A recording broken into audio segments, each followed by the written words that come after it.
Hey, good morning, friends and neighbors. Great to see you today. It is Wednesday, November 20. Can you believe it? And here we go for another big rock and roll 3 hours here on the Bill Press Show with the news of the day wherever it's happening. Here in our nation's capital, that's where you'll find us, or around the globe, around the country. We'll tell you what's going on and, of course, give you a chance to comment. Coming to you live on Free Speech TV and our video stream on TawkrTV. That's youtube.com/TawkrTV. And don't forget to spell it right, TAWKR-TV. Well, this is, like a town hall where you get to stand up and sound off. What are you going to talk about this morning? How about this? A Florida congressman, freshman Republican, arrested here in the district for possession of crack cocaine. Should he be forced to resign from Congress? Number one. Number two, George Zimmerman, also in Florida, released on bail. The Justice Department announced that it will soon decide whether to file a civil rights case against him in the death of Trayvon Martin. And here in Washington also, an official for who's in charge of setting up the website for the health exchange told Congress yesterday that 30 to 40% of the website has still not been built yet. What? They launched it 7 weeks ago. Why did they go public if 40% of the website hadn't even been started? And today, President Obama, what a wild ceremony at the White House. He will be presenting the Medal of Freedom to Bill Clinton, Oprah Winfrey, and Gloria Steinem, Ben Bradley, among others. Give us a call at 866-55-PRESS and enjoy. Get ready for the Bill Press Show. This is the Bill Press Show.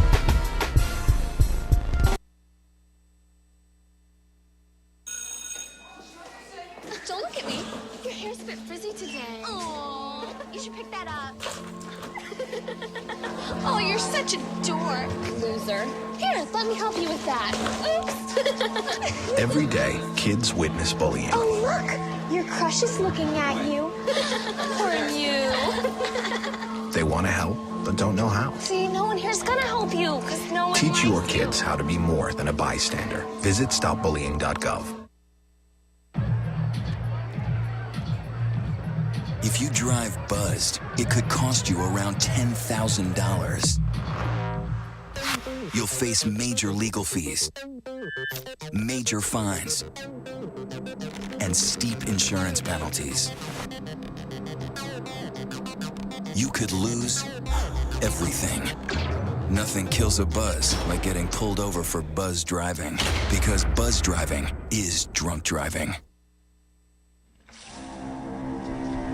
When some people struggle with their mortgage payments, they become frozen, petrified.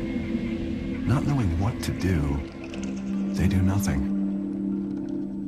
But the people who take action are far more likely to get the most positive outcome. Making home affordable is a free government program. Call now to talk one-on-one with a housing expert about the options that are right for you. Real help, real answers, right now. Here at the GED Pep Talk Center, we have pep talkers standing by to get you motivated for your GED diploma. Text the name Terry to 69222 for a sympathetic pep talk. You show people what you really are. Or for a gentle pep talk, text the name Deborah. You know you're going to make people very proud of you. And if that's not enough, text the name Danny for an extreme pep talk. Prove everyone wrong. Show them you're the boss. Get your GED pep talk and find free GED classes. Text the name of the person you want a pep talk from to 69222.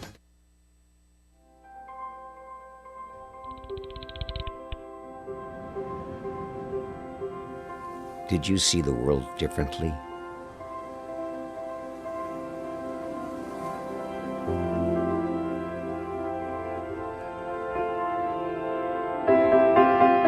Did you celebrate the victory?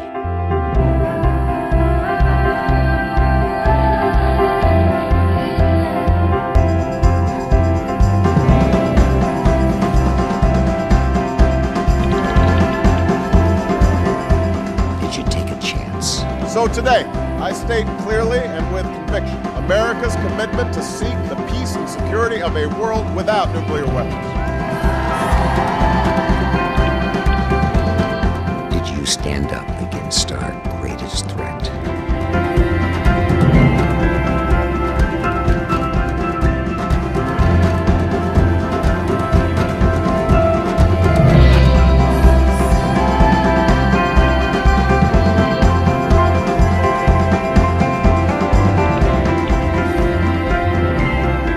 Did you commit to change the world?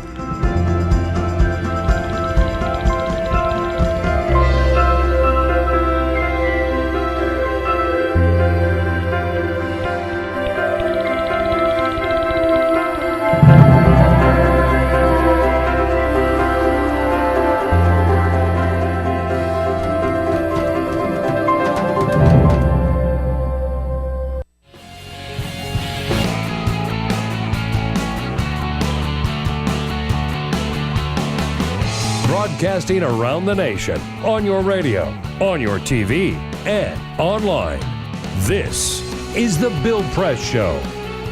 All right, the man in charge of fixing the website says that 30 to 40% of the Health Exchange website hasn't even been built yet. Wait, they launched it 7 weeks ago? 40% hasn't even been started yet? Who's in charge? Good morning, everybody. What do you say? That's a big question hanging over us this morning, this Wednesday morning, November 20. Hey, so good to see you today. You're looking awfully good today. You're off to a good start. Thank you for making us your start on this Wednesday morning. We know what it's like. You're going to want to know. You wake up, you get in the car, you're in the kitchen fixing a coffee, having some, a little oatmeal or whatever. You want to know what's going on? We'll let you know what's going on. You turn to the right place because we got it covered. All the news from our nation's capital, from this great country of ours, and all around the globe. We got that covered. We'll tell you what's going on. And then more importantly is once you hear what's going on and you want to talk about it, you want to tell us what it means to you, to yourself, to your family, to your community, you know how to do it. Give us a call at 866-55-PRESS. Send us your comments on Twitter. Just pick up that iPhone, that smartphone, and go to @BP, @BillPress Show. And no, at BP Show. You got it. BP Show. BP right. Show. I Just like the horrible oil company, BP. Except we are BP for Bill Press. BP Show. Or Baden-Powell, who founded the Boy Scouts. There you go. There you go. Okay. On that tangent. And on Facebook, you can send us your comments at facebook.com/Bill Press Show. That, of course, was Peter Rockburn, team leader here. Hi there. Who, is just like a naughty child, speaks before being spoken to. I'll just show myself out now. Not supposed to. Very sorry. They never follow rules.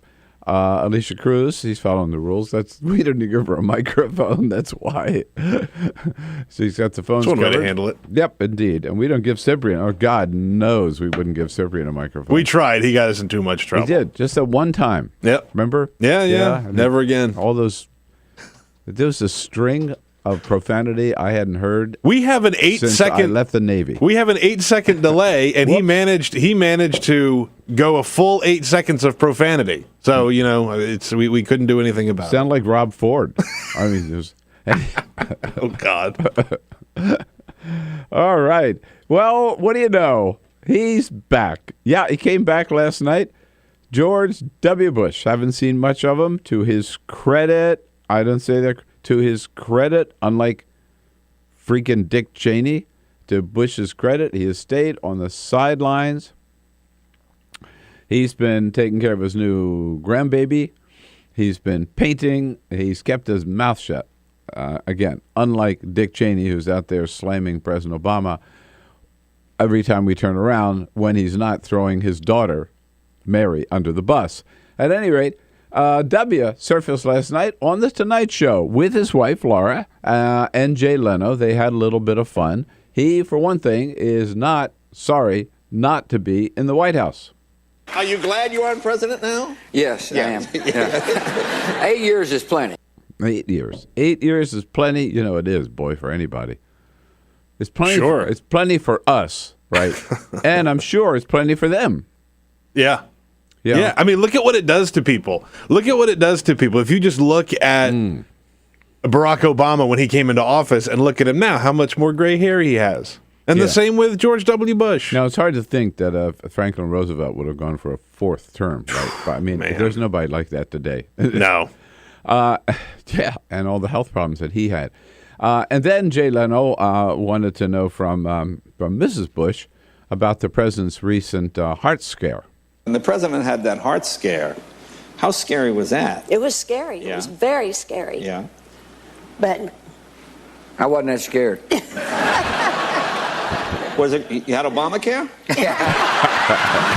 That's pretty good. That was a good line. That's pretty good. Oh, Leno, he's pretty quick. All right, so we got a lot of good friends coming in today. Down at the White House, David Jackson covers the White House for USA Today. He'll be joining us a little later in this hour. And then in our final hour together, Margaret Talev, who covers the White House for Bloomberg, will be here in studio with us.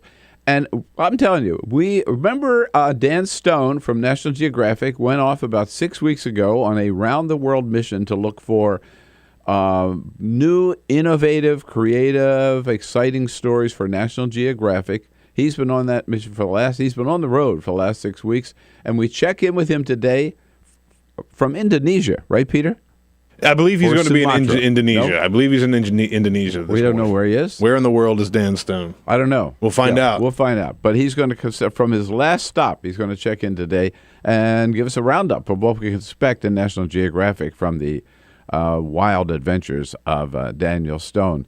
And a Florida congressman, Republican, freshman, in hot water today. But first, this is the Full Court Press. Just a couple of other stories making news. Bill, I have some bad news for you. Oh, no. You are not the sexiest man alive this year. I'm sad to report. Well, some people feel that way. Some people might feel that way, but People Magazine does not. That honor. I know people who feel just the opposite. That honor goes to Maroon 5 singer and co-host of the show The Voice, Adam Levine. On Tuesday night's edition of The Voice, presenter Carson Daly informed Levine that he has been chosen as People Magazine's sexiest man alive for the year 2013. George Clooney, Channing Tatum, and Johnny Depp have all previously received the honor. And ladies, if you're getting any ideas, I'm sorry. He is currently engaged to a Victoria's Secret underwear model. He could be a Victoria's Secret underwear model, sounds like. I don't know what he looks like. I don't know. I mean, you should Google him. Okay. He is a very handsome man. Alicia is very quick to point out. He's a rock star. He's dating an underwear model, and he's on a hit TV show. What's his name? Adam Levine. All right, Adam Levine. Check him out. Check him out. You should do that. And Bill, there's still life in Monty Python. Eric Idle, John Cleese, Terry Gilliam, Michael Palin, and Terry Jones have been fueling speculation in recent days that the legendary comedy group Monty Python will be reuniting. A series of not-so-cryptic tweets and interviews have alluded to a reunion that would include several live stage shows and concerts. One British paper reports that as early as tomorrow afternoon, the group is going to make an official announcement of what they're going to be doing. They haven't shared the same stage since 1998 when they got together at a U.S. Comedy Arts Festival in Aspen. The sixth founding member of the group, Graham Chapman, passed away in 1989.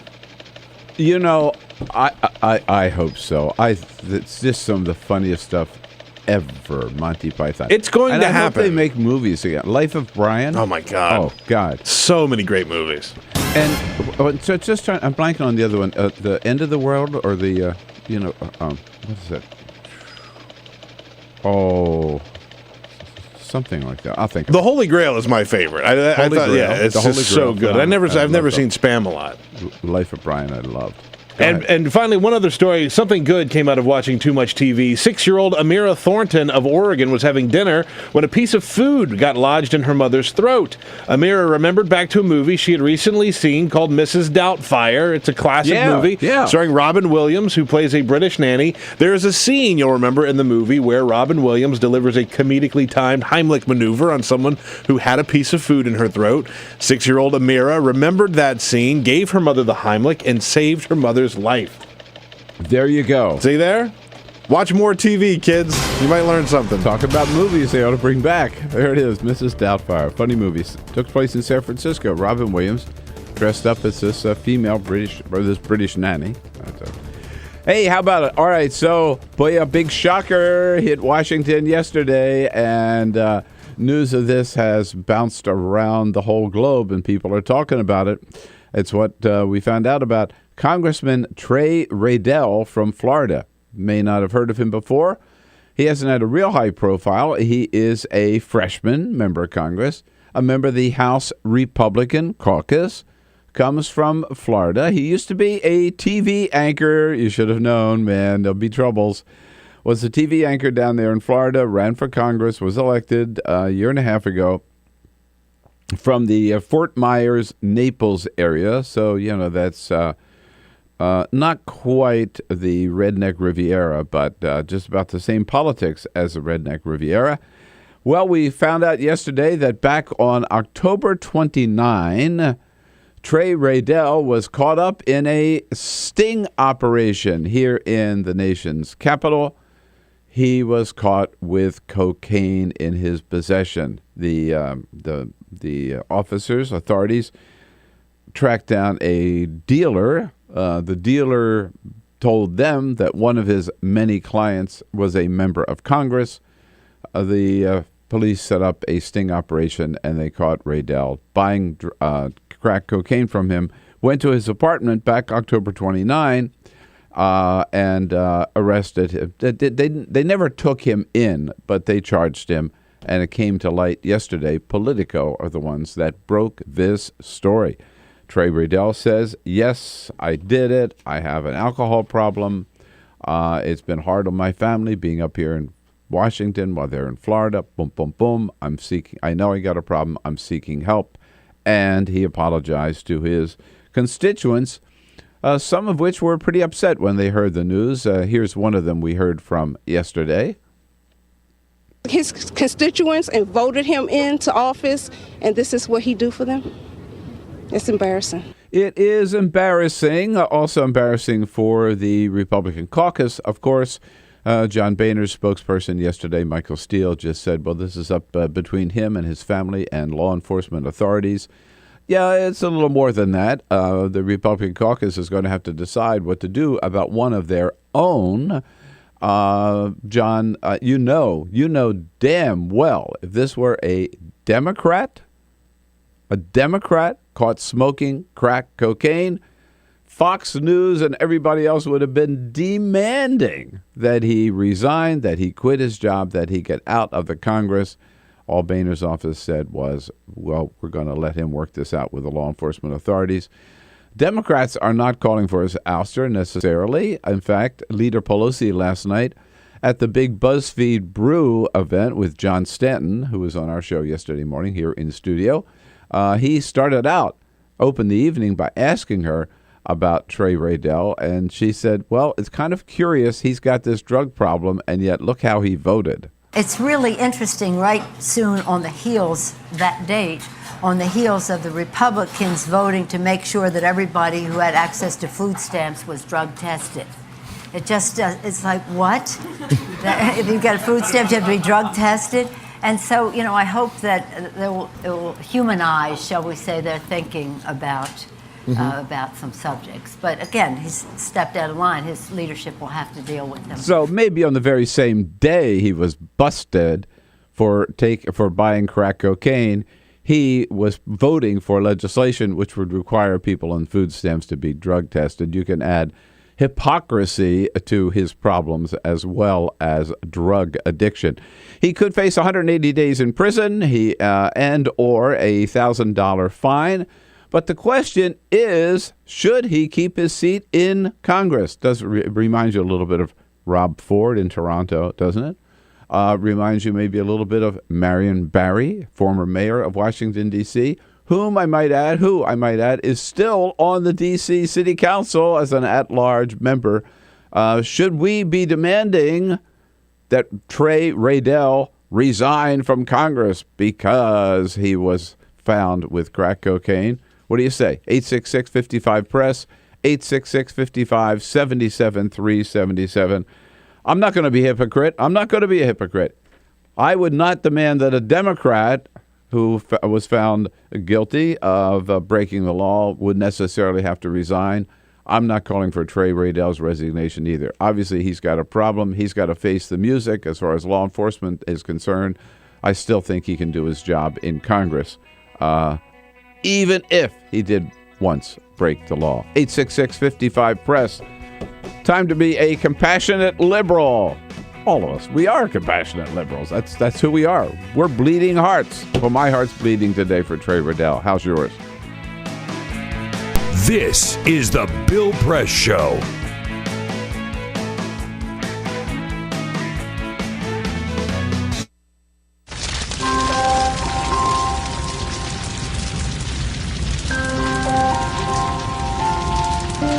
A single ember that escapes from a wildfire can travel more than a mile.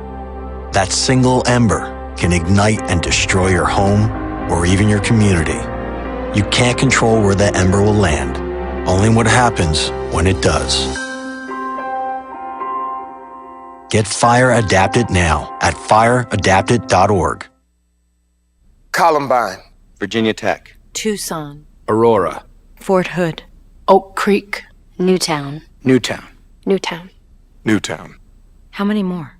How many more? How many more colleges? How many more classrooms? How many more movie theaters? How many more houses of faith? How many more shopping malls? How many more street corners? How many more? How many more? Enough. Enough. Enough. Enough. Demand a plan. Right now. As a mom. As a dad. As a friend. As a husband. As a wife. As an American. As an American. As an American. As a human being. For the children of Sandy Hook. Demand a plan. No more lists of names. It's not too soon. It's too late. Now is the time. Before we all know someone who loved someone on that list. No more lists. No more. Who they might have been. No more. If we had just done something yesterday.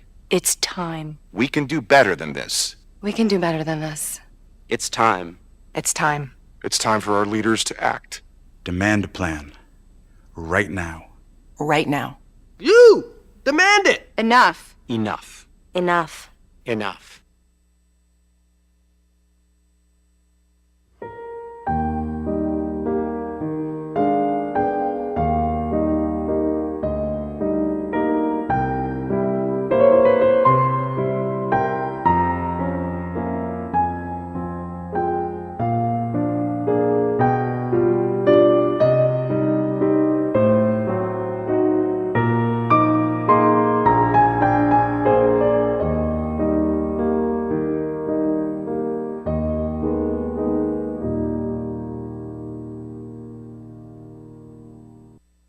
None of us would want to be told we can't marry the person we love. As Americans, we believe in freedom. That's what I fought for as a Marine, and that's what we believe in as Republicans. Freedom means freedom for everyone. I didn't used to understand the importance of same-sex marriage, but after learning my brother was gay, I wanted the same rights for him. He was the best man at my wedding, and I want to be the best man at his. It's only fair that Calvin should have the freedom to marry the person he loves, too. It's time for marriage.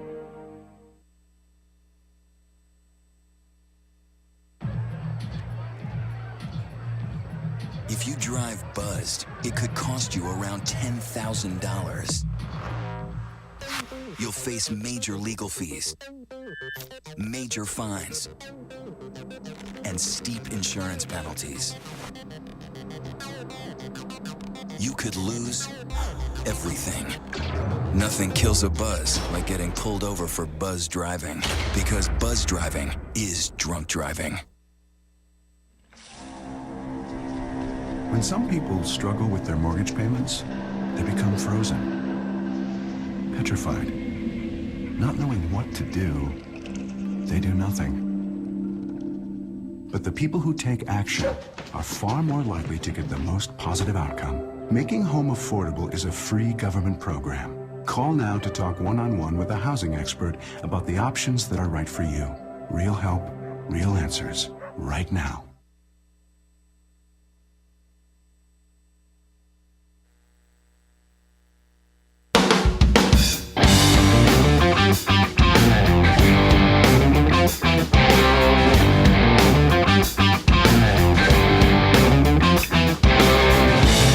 This is the Bill Press Show. All right, 25 minutes after the hour now here. Trey Riddell facing the music.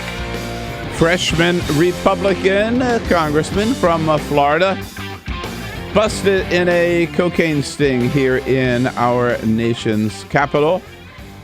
Well, at least he didn't send a selfie out, I guess, right? You know? Could have been worse. Could have been worse. Coked up, shirtless selfie. Yeah. So what ought to happen to him? You know, if it were Democrat, Republicans would be demanding that this criminal get out of the halls of Congress. I think a little more of a little more tolerance is called for in this case. Tony's out in Chicago. What do you say, Tony? Well, good morning. I got to disagree with you. Uh-oh. All right, go ahead. As you stated, if this were Fox, they wouldn't quit. I know. I'm saying let's do him like a Salem witch hunt, tie him to the stake, and burn him up. Yeah, but we know what Fox would have done, Tony. So what, you want us to be as bad as they are? Is that it? You know? What's good for the goose is good for the gander. I hear you. You know, I'd be tempted to say that. I really would. I just think it's time to show maybe to appeal to our better angels in this case. Huh? I will say that if this was a guy who showed some compassion for other people and sort of lived by example on that type of thing, I would be a little more accepting and forgiving.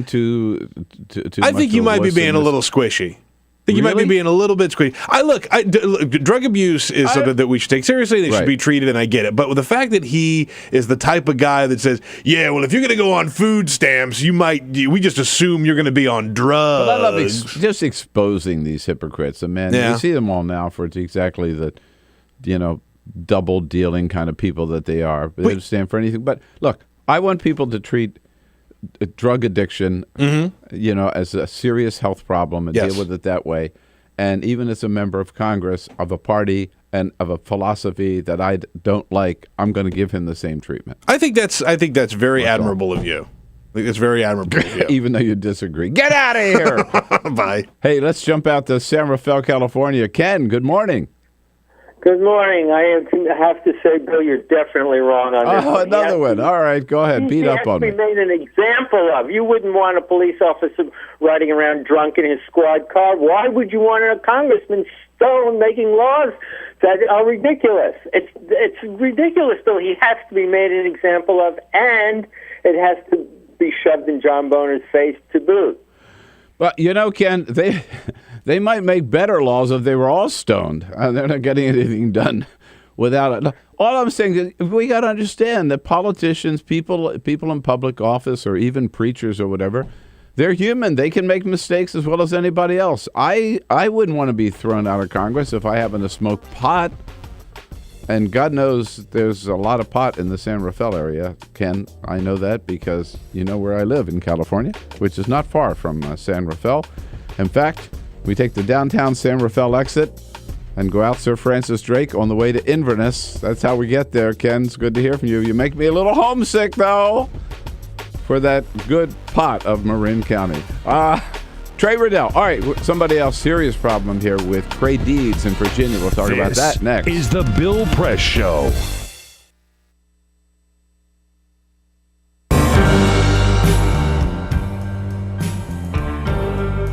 I'm a Piston fan. Their slogan was, we come to work. That's what Detroit about. That's why they used it. It's a team thing. They won 2 championships, a team. There was no star. No mayor can come in here and be a star. It's a team thing.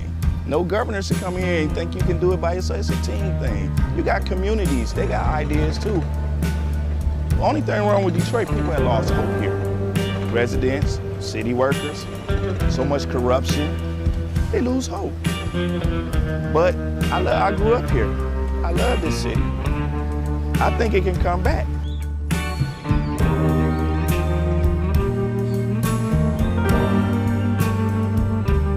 I've been working for the city 24 and a half years. Within the last 10 years, we took 4 pay cuts and then an additional 10% wage cut. I've lost a home. When you take all of the decisions out of the city of Detroit, all of us, then what do you have? Exactly what we got, a lot of problems. Every time the city seems to fall into a problem, it's always on the backs of us workers. You wake up out of a dead sleep and you jump behind the wheel and take off driving and try to get everybody there safe, not knowing really what you're pulling up to. Not eligible for Social Security, so the pension is my sole salary at this point. We've been in business here 39 years. We've seen a lot of changes in Detroit. The area was a lot of industry, a lot of city workers. It's getting very tough for the city workers. It's getting tough for us as a business people. Response times are increasing because of the closing of companies, which takes your insurance rate through the roof. So all the things that affect us affect the citizens. I worked for the city in different capacities for 29 years. I feel like an old jacket. They use me up and they throw me away. In my condition, nobody's gonna hire me. I'm 68 years old. Half the times, I can't get my blood pressure medicine. It's either feeding myself blood pressure or paying bills. $754. By the time they take all the deductions for I have my car insurance, my house insurance, and my health insurance taken out. So the time they take all that, I'll get about $300 after they take all that out. I don't understand it. I can't see how the governor is allowing this to happen and what they're doing and they want to blame it all on the seniors. Not only the seniors, but the city workers. And we worked hard. I know I worked hard. I've been in Detroit since 1946. I was 14 years old when I came in. I don't live large at all. I wish I could. I don't know when the last time I've been shopping. I only get $1,100, and I'm 81 years old, and I need every penny that I can get and that I do get. And I'm very, very upset about the idea of them taking away my pensions that I worked 30 years for. I think it's terrible that they talk about Detroit like they do, because Detroit has been very good to me. I have a lot of city workers coming in with their uniforms on, Detroit Water Department, Police Department, Fire Department. I get a lot of people, the Border Patrol come in. So if I lose that customer base, I'm going to be in a position where I might have to close down. If they take away their pensions, if they start cutting jobs, it's going to cut into a large percentage of not only our business, but other businesses that are in the city of Detroit. We're here. We've been here for 26 years. We're still trying to do business in the city. Detroiters are survivors. They tough. They adapt. But only can do so much when your politicians ahead of you and we're not on the same team. We're not going to let Detroit be erased, bulldozed, or whatever. We're going to fight to the bitter end. Detroit going to survive.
All right, here we go at 34 minutes now after the hour here on a Wednesday morning. Wednesday, November 20. You bet. Brought to you today, coming to you live from our nation's capital and brought to you today by the American Federation of Teachers, the good men and women of the Teachers Union, making a difference in America's classes every day, America's classrooms every day, I should say. You bet they are, under President Randy Weingarten, and you can find out more about their good work by going to their website, aft.org, aft.org. Talking about freshman Congressman Trey Riddell. He will be arraigned today here in the District of Columbia for possession of crack cocaine, purchase and possession of crack cocaine, busted in a little sting operation here in the district. He could get up to 180 days in prison, unlikely, or a $1,000 fine. On top of that, should he be thrown out of Congress? If he were a Democrat, no doubt about it, Republicans would be demanding his head. I think we Democrats ought to show a little more patience, tolerance, and understanding. What do you say? Everybody seems to disagree with me so far. Kevin, out in Chicago. Hello, Kevin. Hey, Bill, how you doing? All right. Hey, while it would be fun to just do our best, limb blowhard, backhanded rant and rave, we don't need to stoop to their trash level. Let the useless bags just get on the right, do all that crap. Let's turn this into another one of those gifts that keep on giving. And just, calmly expose and show how mature we are to say, look, you guys are out here calling drug testing of welfare recipients, and, why don't you practice a little bit of what you preach, because that's what the Republican Party really is, just a party of no ideas and total hypocrisy. Kevin, I'm so glad to hear from you because, that's you stated better than I did. That's exactly the way I feel. And the next time one of these drug bills comes up, you say, hey, you guys, you ought to maybe remember Trey Riddell, right? Maybe you ought to think this thing through and treat others. It's almost a golden rule. Treat others the way you'd love to be treated yourself. Yeah, there is no doubt about it. Sean Hannity, Bill O'Reilly, Rush Limbaugh, they'd all be calling, if it were you name a Democrat, if a freshman Democrat were caught doing this or a veteran Democrat caught doing this, man, I don't care who it was. Imagine, if this were James Clyburn, right, or somebody like that, they would be demanding, oh, my God, this is terrible. What example he sets for the young people of America. There's no way he should be able to stay in the Congress. And yet, boy, they are tight-lipped about Trey Riddell. Yeah, I haven't seen a lot of Trey Riddell coverage on Fox. Not a peep, yeah. So let them be that way. I don't want to stoop to their level. You know what I think? I don't want to stoop to their level. You know what I think is an interesting component of all of this is the shame factor, because I agree with what the caller was just saying and sort of show them for who they are. But then you look at a guy like David Vitter, who was caught seeing prostitutes and admitted it, and yet he's still a thorn on the side for Democrats, and he's shamelessly out there still making moves and making waves for Republicans. Yeah, and the people of Louisiana put him back in for 6 years. Yeah, right. Yeah. No, there's no doubt they have a double standard when it comes to their own. They'll tolerate anything. When it comes to Democrats, the least infraction, out the door.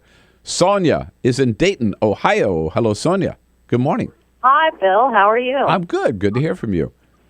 Well, I would like to first say that I am a proud Democrat. All right. And I would like to say that in a key state there, Sonia, right? Yes, absolutely.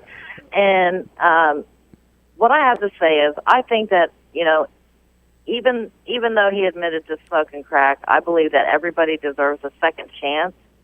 He needs some rehabilitation. Yep, obviously. Yep. Yeah, and I would also like to comment on you had spoke a little bit about smoking marijuana. I think that should be legalized in all 50 states because the revenue that the government would make off of the sale of marijuana would clear up the debt that we owe. Easy, in a flash, in a New York second. Yeah.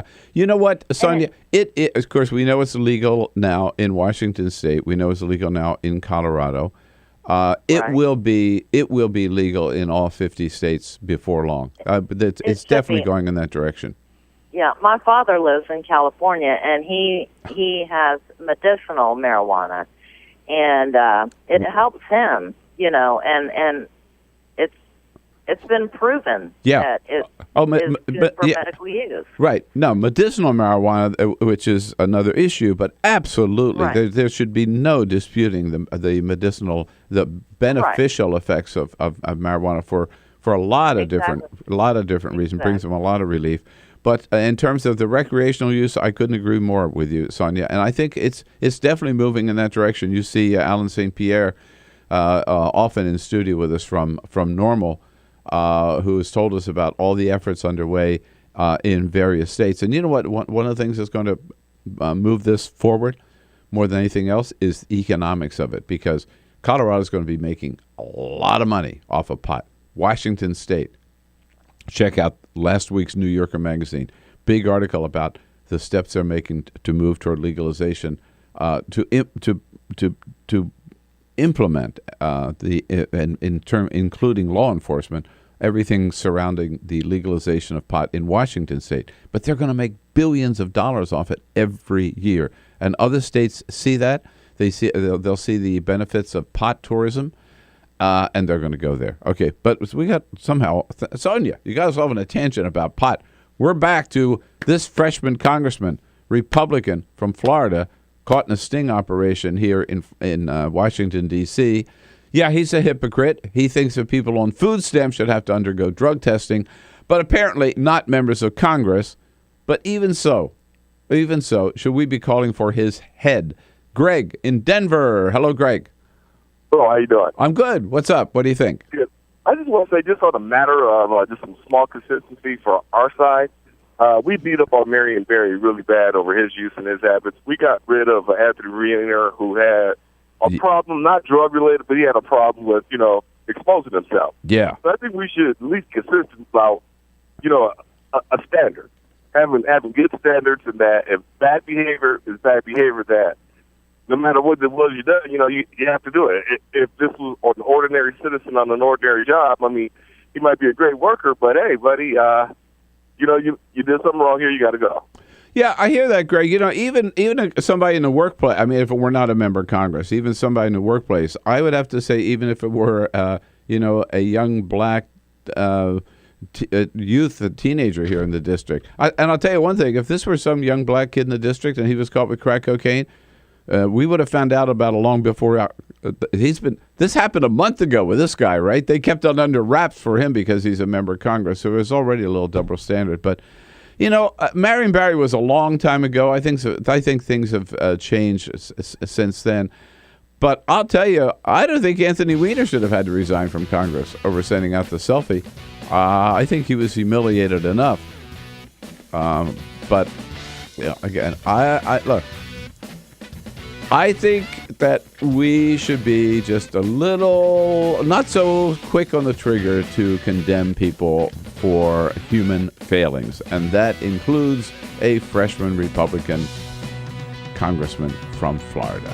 All right, when we come back, David Jackson's down at the White House. We'll see what's cooking. Oh, man, big ceremony down there today. David Jackson will tell us all about it coming up next.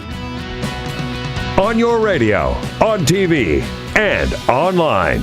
This is the Bill Press Show. This is my computer. This is your computer. Let's go on the internet. Let's go. Click it. Yes. Okay. Eye cursor in between the R and the E. Pressing down, I want you to just push the area. She's gonna love me all over again. That's it. Jamaica, here you go. Here we go. Good job. Thank you. And I did it by myself. Feel smarter. So, I'm kind of new here, but I've noticed a trend. My human does this funny thing where she goes around and gets all my toys, and then she hides them in that basket by the door. But it's always the same basket, and it's always in the same place. And then she acts so surprised when I find them, but, she's putting them in the same basket. Again. It's like, hello? That's where you put it last time. You were the worst at hide and go seek.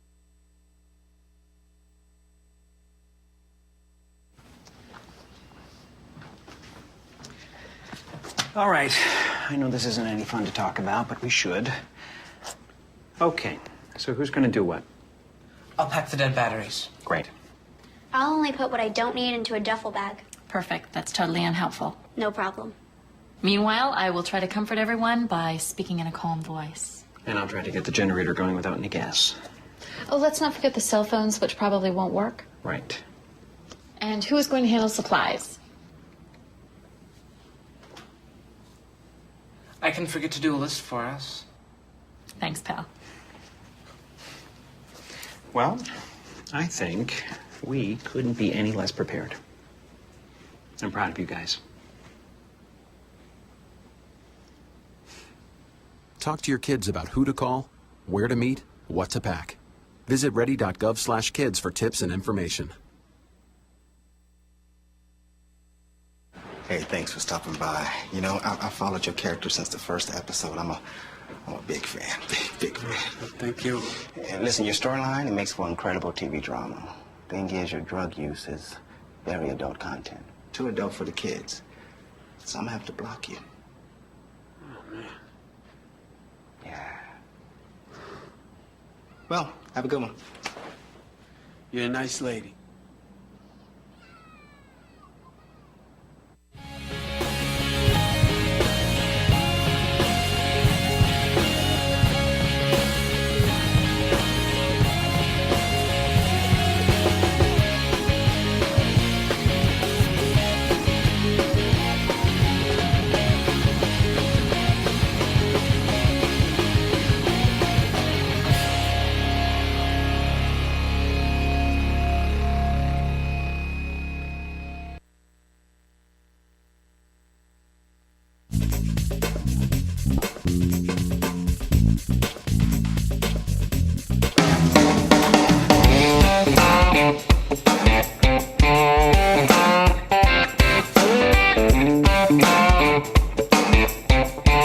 Seen on Free Speech TV and online on TawkrTV. This is the Bill Press Show.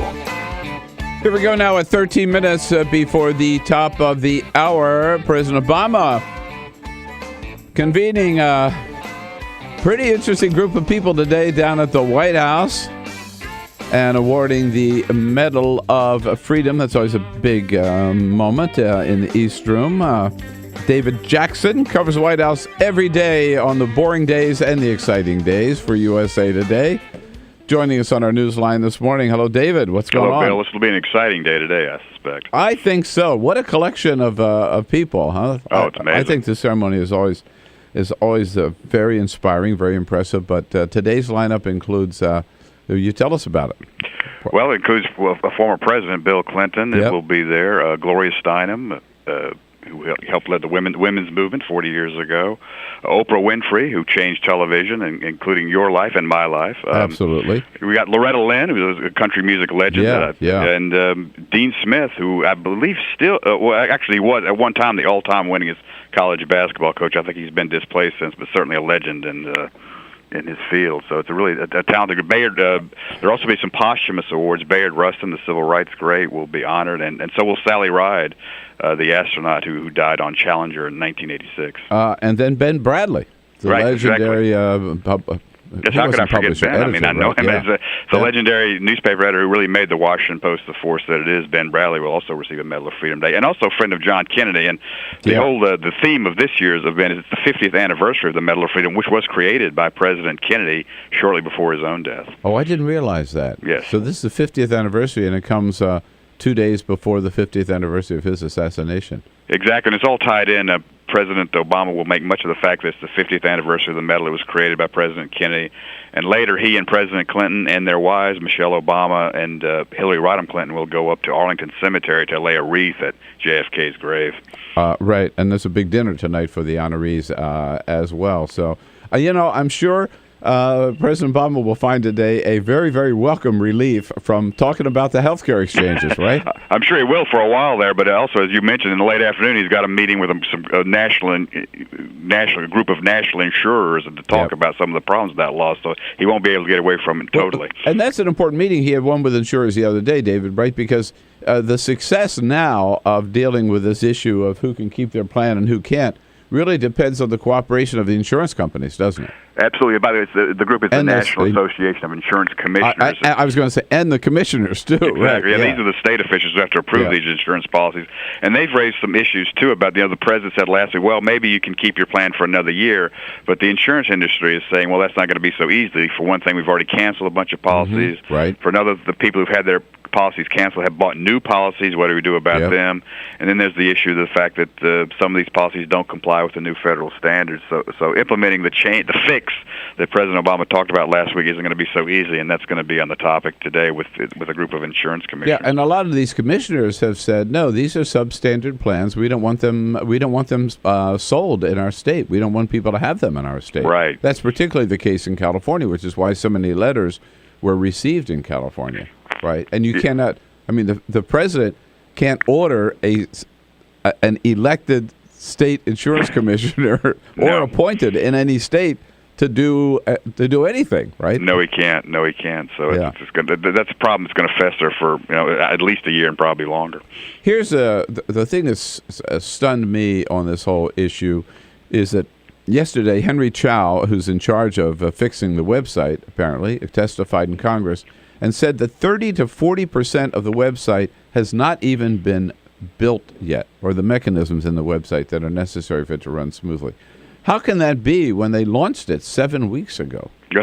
Well, they basically had to recreate the website because it was so malfunctioning, and they're only a little more than halfway through, according to Mr. Chow. And the payment systems, which of course is the key to it. I mean, that's right. People need the money; those might not be ready until January, he said. So it's basically they've had to rebuild the whole website, and under deadline and under intense political pressure, and that's not going to be so easy. So the idea that we can expect everything to be humming perfectly on November 30 is just not realistic, is it? I don't think so. In fact, even President Obama and some of his aides now talk about how they basically want to be 80%. Right, we've heard. So they're kind of lowering the goalposts, if you will, on what to expect. But no, I don't think there'll be perfect website. I don't think the website will be operating perfectly on November 30th. It'll at least stretch into December and January. Yeah, it has been uncomfortable watching Jay Carney squirm on that 80% number the last couple of days. Oh, it's uncomfortable and intense throughout the White House. I think they're really under the gun. Their numbers have just dropped precipitously, and you can trace it from the start of October when the law came online to now. I mean, their political numbers have just dropped steadily, and the criticisms, even from Democrats, has risen steadily. So there's an awful lot of pressure going on over there. Has the White House given up on immigration reform? I would think so. I noticed yesterday during his talk with those CEOs at the Wall Street Journal Forum that President Obama said, well, maybe we can split the bill up into 5 parts, as long as all 5 parts are approved. So they're starting to talk a little bit gingerly about maybe changing their legislative strategy. But even then, I think it's a tough slog just because his numbers are so low, and I think a lot of Democrats don't want to particularly go out on a limb with him on an issue like immigration. So I wouldn't say they've given up, but I think they realize I think they know that the odds are getting longer and longer. Yeah, I know Jay Carney keeps telling us every day, well, we're still confident, right, that we can get this done this year, right? There's bipartisan support, and there's enough time and everything. But I get the sense that privately they realize it would take a major miracle to get this Congress to act on it, particularly since Boehner says, won't bring it up, the Senate version up for a vote. Exactly. And they were talking this year. I think they meant this calendar year, and we've only got a month and a half left. No, that's what I mean. Yeah. We're less than a year out from the congressional election. So, wow. And, Bill, there's some the Republicans who'll tell you that Democrats really don't want an immigration bill. They would prefer the issue going into next year's election. So yeah. Well, it looks like they'll have one. Yeah, exactly. All right, David, that's it for now. We'll see you a little bit later down at the White House with the big party. Great. Thank you, Bill. Thank you for joining us, David Jackson, usatoday.com. This is the Bill Press Show.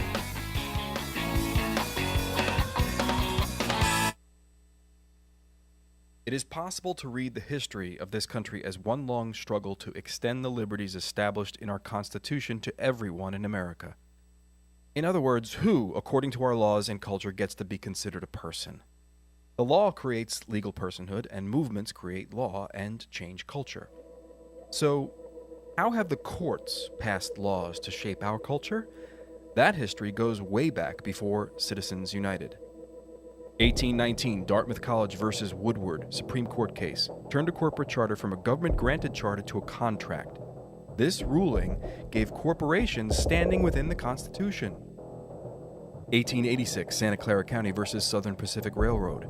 Though the court did not rule on corporate personhood, the decision was subsequently cited as a precedent to hold that a private corporation is entitled to the same 14th Amendment rights of due process and equal protection as human beings.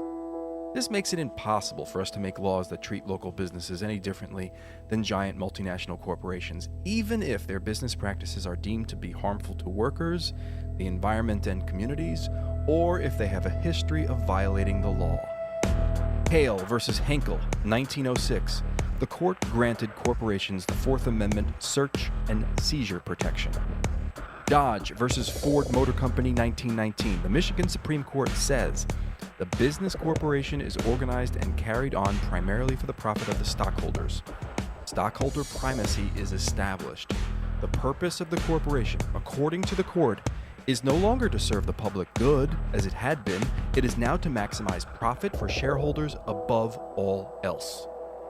Pennsylvania Coal Company versus Mahon, 1922. Corporations get the Fifth Amendment takings clause, meaning if you pass a regulation that impacts a corporation's ability to make a profit, that is deemed a taking, and they can sue for the right to future profits lost. This creates a chilling effect, and local and state governments become much more hesitant to pass laws in the public interest for fear that corporations can claim loss of potential profits that cities and states will be on the hook to pay. Buckley versus Vallejo, 1976. The Supreme Court rules that spending money to influence elections is protected under the First Amendment, in effect saying that money is speech. Citizens United versus Federal Election Commission, 2010. Today, the Supreme Court of Chief Justice John Roberts declared that because of the alchemy of its 19th century predecessors in deciding that corporations had all the rights of people, any restrictions on how these corporate beings spend their money on political advertising are unconstitutional. The court's ruling threatens to undermine the integrity of elected institutions across the nation. It's a rejection of the common sense of the American people.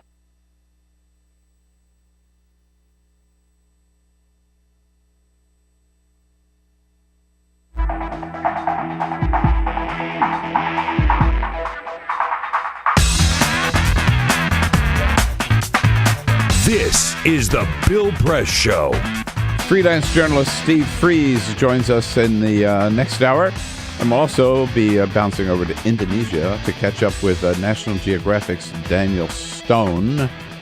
Peter, what's going on? Quick story from Politico. So there's been a whole big conversation going on about integrating women into combat and how best to do that. Well, Politico got a hold of an internal Army email that said, essentially, use ugly women to show the women fighting. This is a quote from the email. Oh, is that how you get women to join the military? To show ugly women and not pretty women. Colonel Lynette Arnhart is leading a team of analysts studying how best to integrate women into combat roles, and she wrote in an email, quote, in general, ugly women are perceived as competent while pretty women are perceived as having used their looks to get ahead. So when showing women in combat, they want to show the women who So you don't want the Victoria's Secret models to be up saying, join the Army. They're not the face of the military. No. You might get more men to join, but the idea is to use more average-looking women. Okay. Seems a little messed up. It's a little messed up to me, for sure. Yeah, I want to see some of these photos that they think would be the proper ones. All right. We're just getting started here on today's is the Bill Press Show.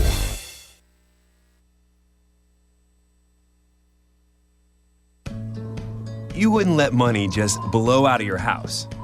So when your AC or heater is on, make sure the doors, windows, and fireplace flue are shut tight. If you're headed out, turn down the AC or lower the heat by 10 degrees. And always keep your water heater set at 120. A little bit of common sense goes a long way. Get more great tips at energysaver.gov. So, I'm kind of new here, but I've noticed a trend.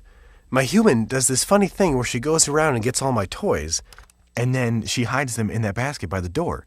You know, but it's always the same basket, and it's always in the same place. And then she acts so surprised when I find them, but, she's putting them in the same basket. Again. It's like, hello, that's where you put it last time. You were the worst at hide and go seek.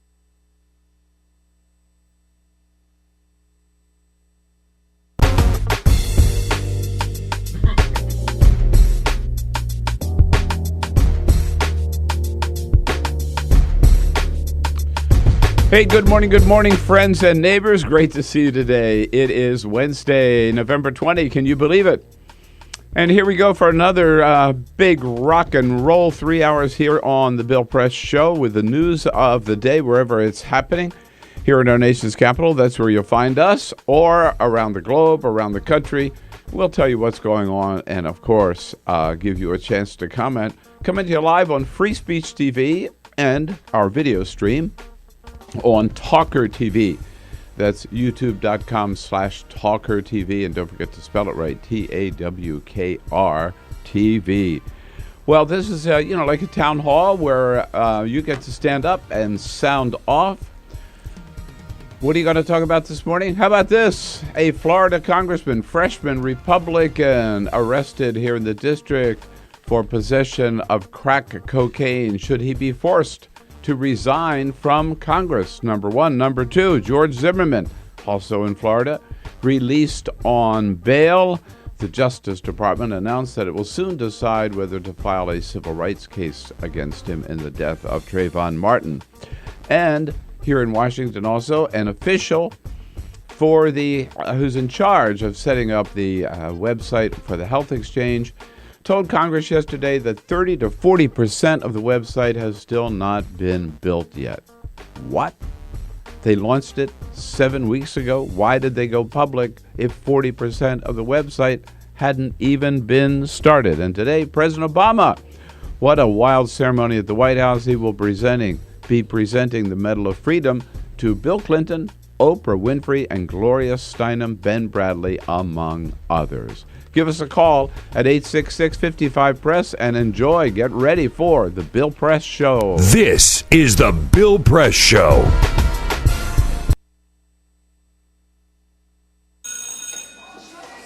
Don't look at me. Your hair's a bit frizzy today. Oh, you should pick that up. Oh, you're such a dork, loser. Here, let me help you with that. Oops. Every day, kids witness bullying. Oh, look. Your crush is looking at you. Poor you. They want to help, but don't know how. See, no one here's gonna help you, because no one Teach your likes kids how to be more than a bystander. Visit stopbullying.gov. If you drive buzzed, it could cost you around $10,000. You'll face major legal fees, major fines, and steep insurance penalties. You could lose everything. Nothing kills a buzz like getting pulled over for buzz driving, because buzz driving is drunk driving. When some people struggle with their mortgage payments, they become frozen, petrified. Not knowing what to do, they do nothing. But the people who take action are far more likely to get the most positive outcome. Making home affordable is a free government program. Call now to talk one-on-one with a housing expert about the options that are right for you. Real help, real answers, right now. Here at the GED Pep Talk Center, we have pep talkers standing by to get you motivated for your GED diploma. Text the name Terry to 69222 for a sympathetic pep talk. You show people what you really are. Or for a gentle pep talk, text the name Deborah. You know you're going to make people very proud of you. And if that's not enough, text the name Danny for an extreme pep talk. Prove everyone wrong. Show them you're the boss. Get your GED pep talk and find free GED classes. Text the name of the person you want a pep talk from to 69222.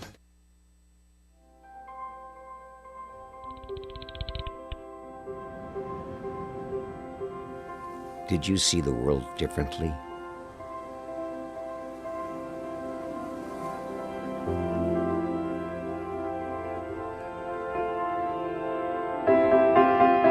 Did you celebrate the victory?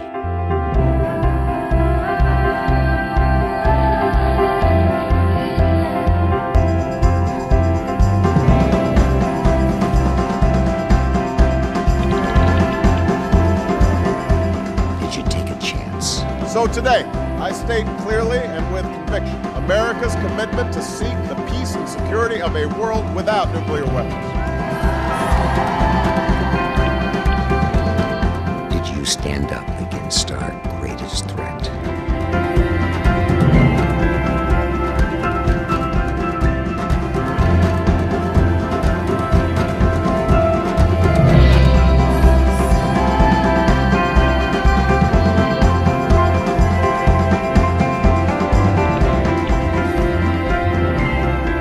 Did you commit to change the world?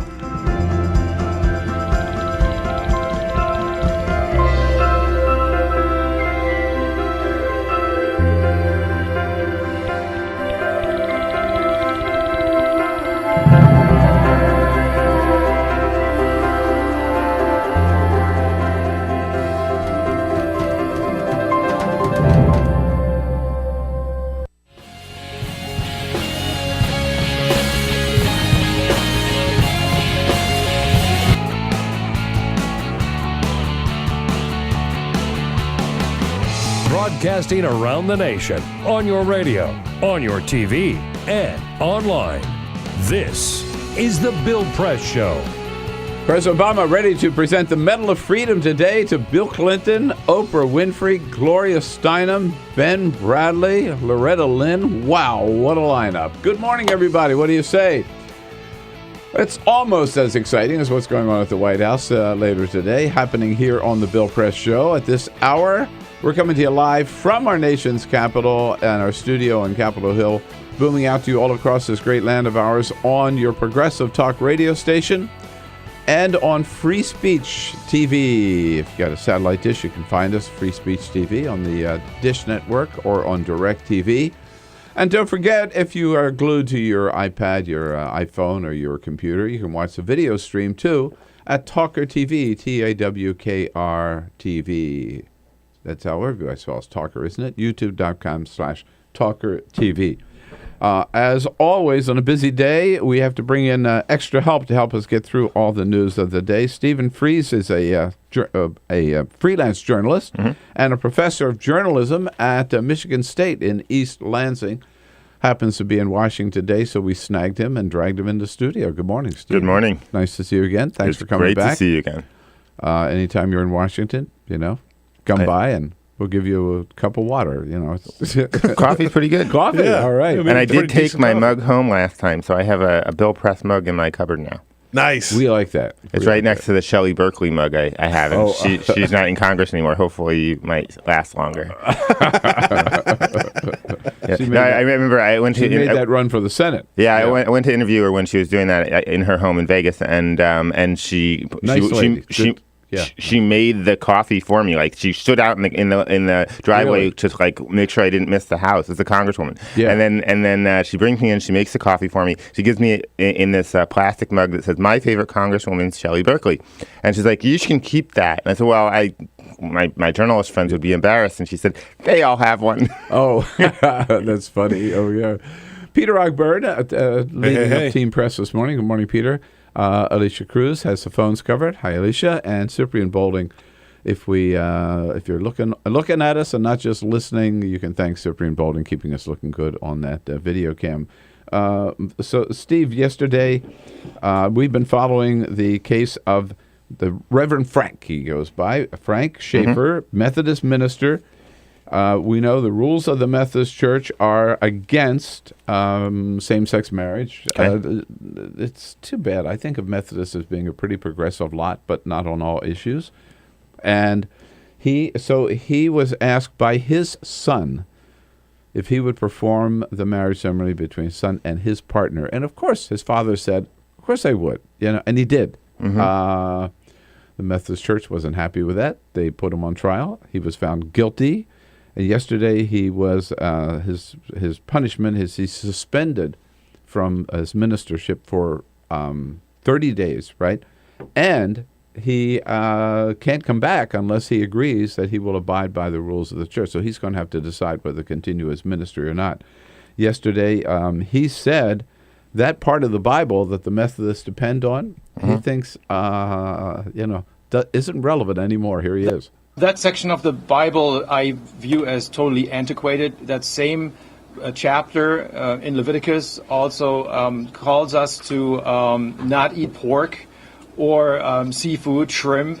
It calls us to stone those that commit adultery. Yeah, let's start from there, right? Yeah, he's absolutely right.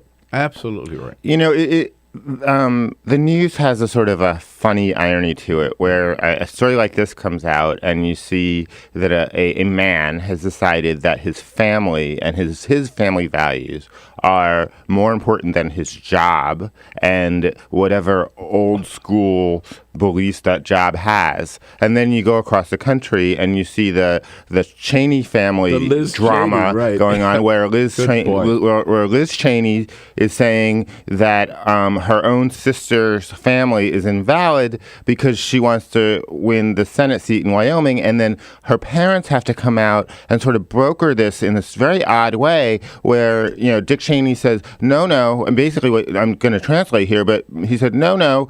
Mary's Liz is an honest bigot. She really believes that. Yeah. As opposed, I mean that's the best that they can do is say, no, she's always felt that way. She's not just doing this for political opportunism. No. I looked it up, by the way, and the polling on gay marriage in Wyoming is 42% in favor, which isn't great, but that's better than I would expect in Wyoming. Yeah, exactly. Wait.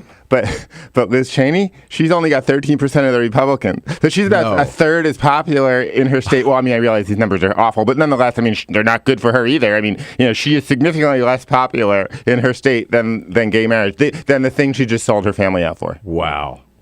Maureen Dowd has a great column in the New York Times this morning about families, disruptive, dysfunctional families, the Fords, okay. Doug and Rob in Toronto, and the Cheneys. But her last line about the Cheney is, the Cheneys have caused enough damage to this country. They should exit stage right. Or left, whichever way they want to go. Just jump off the front. They're not going to go stage left. No. Thanksgiving will be fun in the Cheney household. Oh, yeah. That'll be a good time. And you remember when it was like offensive for John Kerry to even bring up Mary Cheney's existence in the campaign. And now Mary Cheney's out there saying these things, and her wife is, it's a fascinating new world this way. Well, it is. Just before we leave Frank Schaefer and get on some of the other, I admire this man so much because he's going to stick by his guns. I think he'll give us music. Here he is. Here's his final word. If a gay couple asked me in the next 30 days, if somebody made up their mind that quickly and wanted me to do the wedding, and there's a good reason for it, if they qualify, just like anybody else, yes, I would do it. You would do it. He's man of principle there, huh? Good for him. I was covering the mayor's race in Las Vegas. The woman who's mayor now, Carolyn Goodman, is the wife of Oscar Goodman, who was the very famous mob attorney and was the mayor as well. Yeah. And I'm interviewing her and I'm talking to her about various issues, and we come to gay marriage, and this is a Democrat in a city, blah blah blah, and she says that her faith does not allow her to believe it. She's Jewish, and I'm Jewish too, and I've done a lot of work on this because I've looked at it because I've actually had 2 gay weddings, and in fact she's wrong. I mean, a lot of people don't even know what their faith says about these things. Slow down. Do you mean you've been married twice? And neither time legally, but yes. Okay. Yeah, I had a wedding with my partner in 99. Then we broke up, and I married my current partner in 2000. But neither one of them in a state that. Right.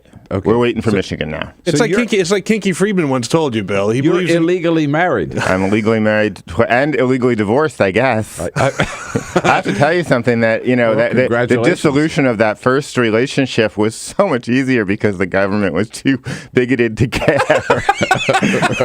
That's great. One way to look at it, right? I mean, on the other hand, he's now a doctor, so I suppose that I've missed out on something.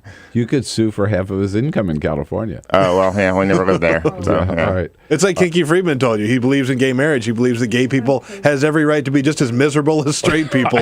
Yeah, no, I mean, there are legal complications. It is interesting. We actually chose not to get legally married yet because actually, it feeds into Obamacare.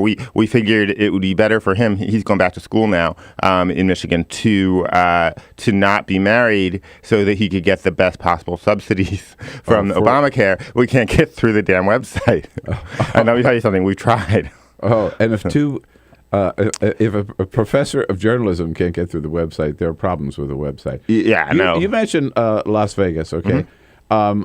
You have just written about, you've been in Las Vegas and been talking about Las Vegas. Uh-huh. Las Vegas is one of the cities being considered for the next Republican convention. Really? Now, let me tell you something. I love Las Vegas, okay? My wife hates it. I love it. I just love going there. I love the people watching. I love just walking the strip. Love the shows, the whole thing. But it's to me not a town where Republicans would be very comfortable. Or am I wrong? Well, what did you find? Well, first of all, wait a second.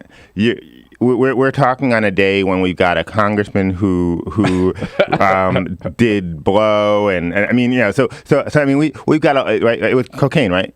Okay, yeah, I'm just making sure. And so on. So, I mean, I don't know that Republicans are that pure in the first place. But he does believe, and he voted, that people who are on food stamps should have mandatory drug tests. There you go. It is interesting.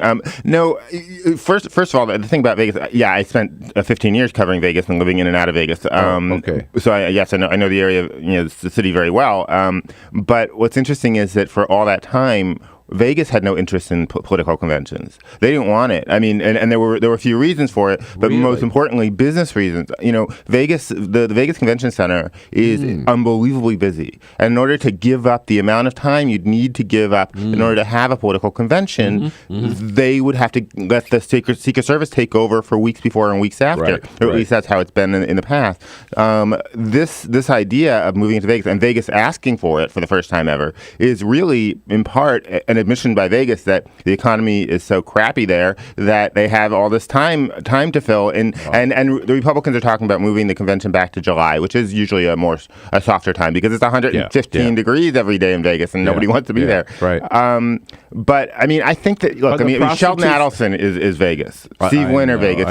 These people with all this money, and they will put up the money that the taxpayers would otherwise have to pay for a lot of this stuff. So it's a very convenient place. If you've been to conventions there, it's much easier than going to a lot of other places. I mean, that convention center alongside the Hilton Hotel, I mean, it's all air conditioned. I mean, it's like freezing, right? It's called the LVH now. The Hilton folks dumped the hotel, so it's not called the Hilton anymore. Oh, okay.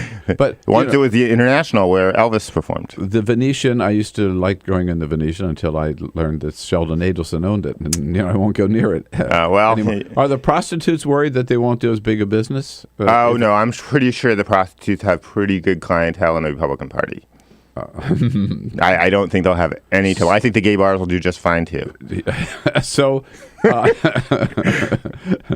you think it's going to happen? I think it's a very serious likelihood. Sure. I mean, Nevada's a very important swing state.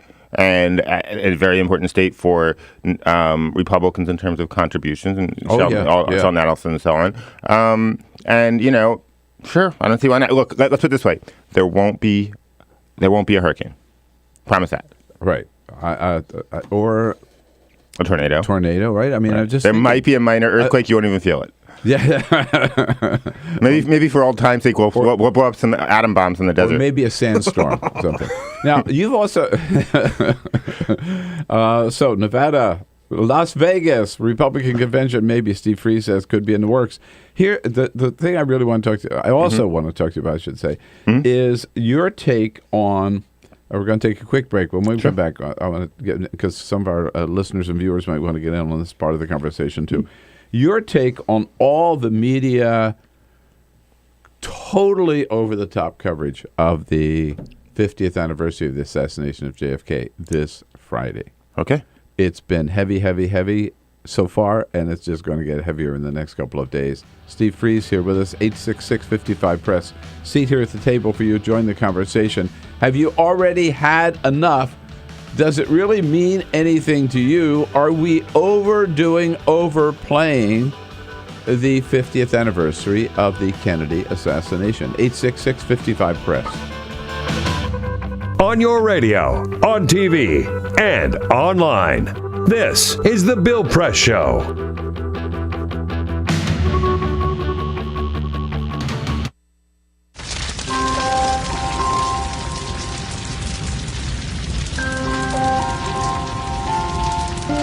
A single ember that escapes from a wildfire can travel more than a mile. That single ember can ignite and destroy your home or even your community. You can't control where that ember will land, only what happens when it does. Get Fire Adapted now at fireadapted.org. Columbine, Virginia Tech, Tucson, Aurora, Fort Hood, Oak Creek, Newtown, Newtown, Newtown. Newtown. How many more? How many more? How many more colleges? How many more classrooms? How many more movie theaters? How many more houses of faith? How many more shopping malls? How many more street corners? How many more? How many more? Enough. Enough. Enough. Enough. Demand a plan. Right now. As a mom. As a dad. As a friend. As a husband. As a wife. As an American. As an American. As an American.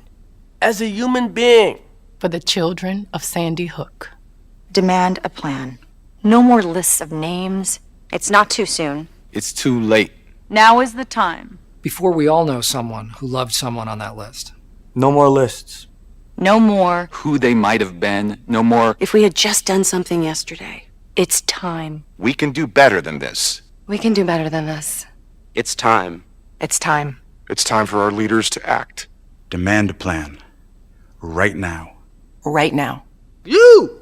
Demand it! Enough. Enough. Enough. Enough.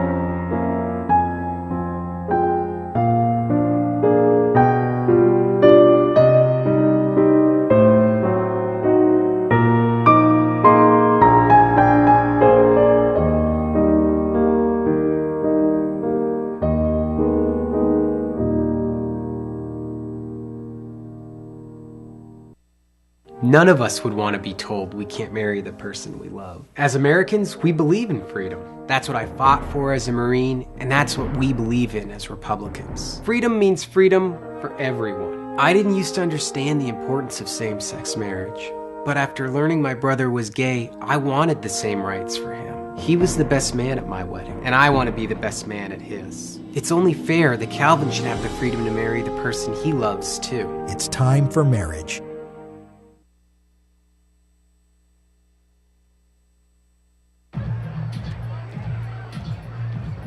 If you drive buzzed, it could cost you around $10,000.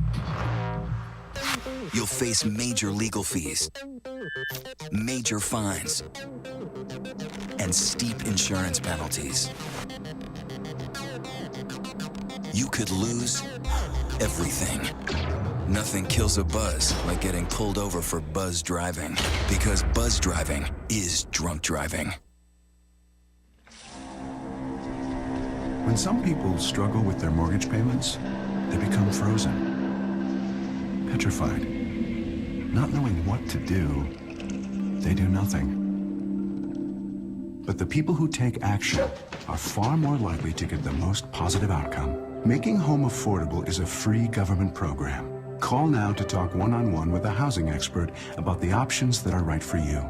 Real help, real answers, right now.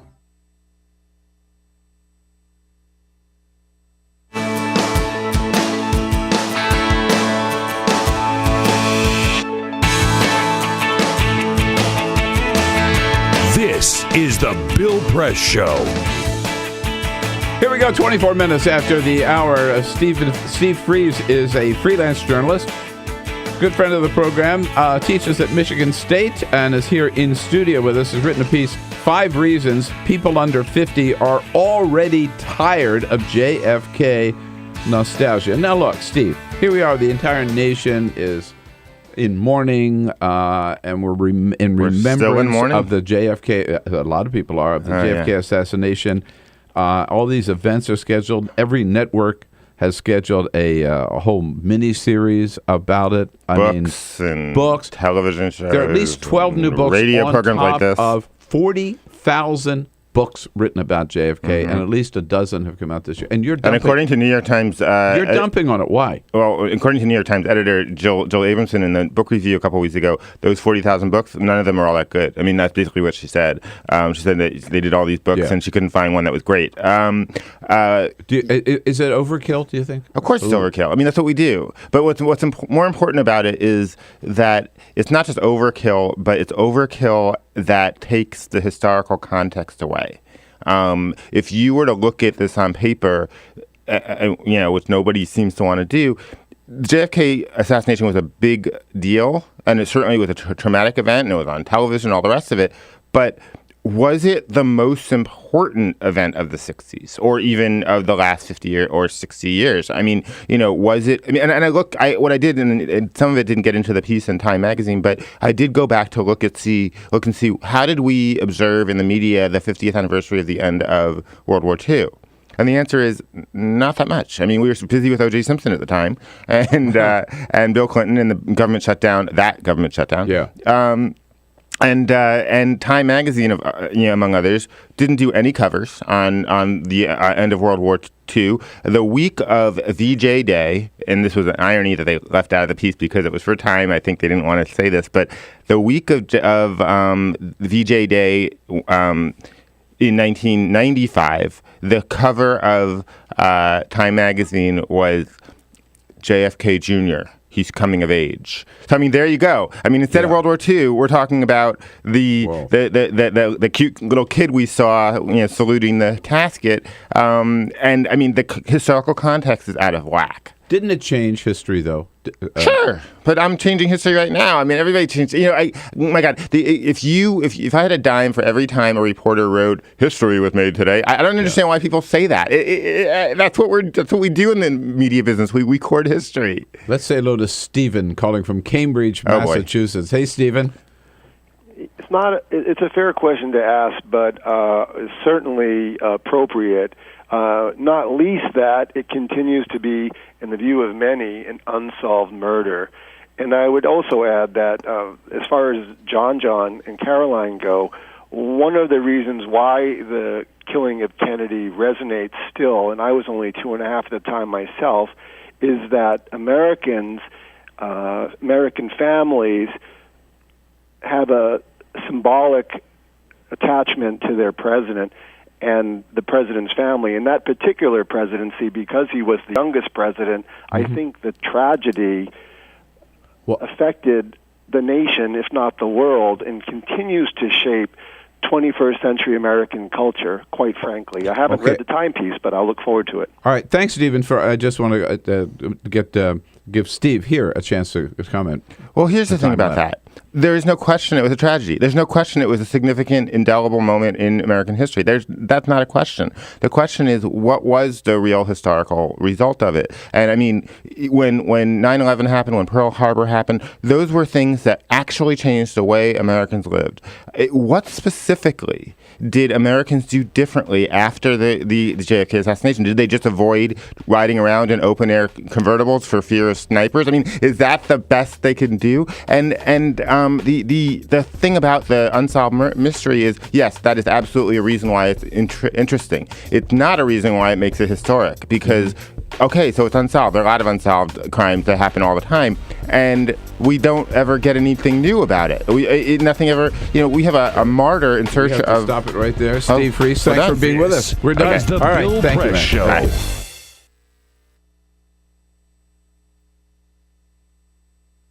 It is possible to read the history of this country as one long struggle to extend the liberties established in our Constitution to everyone in America. In other words, who, according to our laws and culture, gets to be considered a person? The law creates legal personhood, and movements create law and change culture. So, how have the courts passed laws to shape our culture? That history goes way back before Citizens United. 1819, Dartmouth College versus Woodward, Supreme Court case, turned a corporate charter from a government-granted charter to a contract. This ruling gave corporations standing within the Constitution. 1886, Santa Clara County versus Southern Pacific Railroad. Though the court did not rule on corporate personhood, the decision was subsequently cited as a precedent to hold that a private corporation is entitled to the same 14th Amendment rights of due process and equal protection as human beings. This makes it impossible for us to make laws that treat local businesses any differently than giant multinational corporations, even if their business practices are deemed to be harmful to workers, the environment and communities, or if they have a history of violating the law. Hale versus Henkel, 1906. The court granted corporations the Fourth Amendment search and seizure protection. Dodge versus Ford Motor Company, 1919. The Michigan Supreme Court says the business corporation is organized and carried on primarily for the profit of the stockholders. Stockholder primacy is established. The purpose of the corporation, according to the court, is no longer to serve the public good, as it had been. It is now to maximize profit for shareholders above all else. Pennsylvania Coal Company versus Mahon, 1922. Corporations get the Fifth Amendment takings clause, meaning if you pass a regulation that impacts a corporation's ability to make a profit, that is deemed a taking, and they can sue for the right to future profits lost. This creates a chilling effect, and local and state governments become much more hesitant to pass laws in the public interest for fear that corporations can claim loss of potential profits that cities and states will be on the hook to pay. Buckley versus Vallejo, 1976. The Supreme Court rules that spending money to influence elections is protected under the First Amendment, in effect saying that money is speech. Citizens United versus Federal Election Commission, 2010. Today, the Supreme Court of Chief Justice John Roberts declared that because of the alchemy of its 19th century predecessors in deciding that corporations had all the rights of people, any restrictions on how these corporate beings spend their money on political advertising are unconstitutional. The court's ruling threatens to undermine the integrity of elected institutions across the nation. It's a rejection of the common sense of the American people.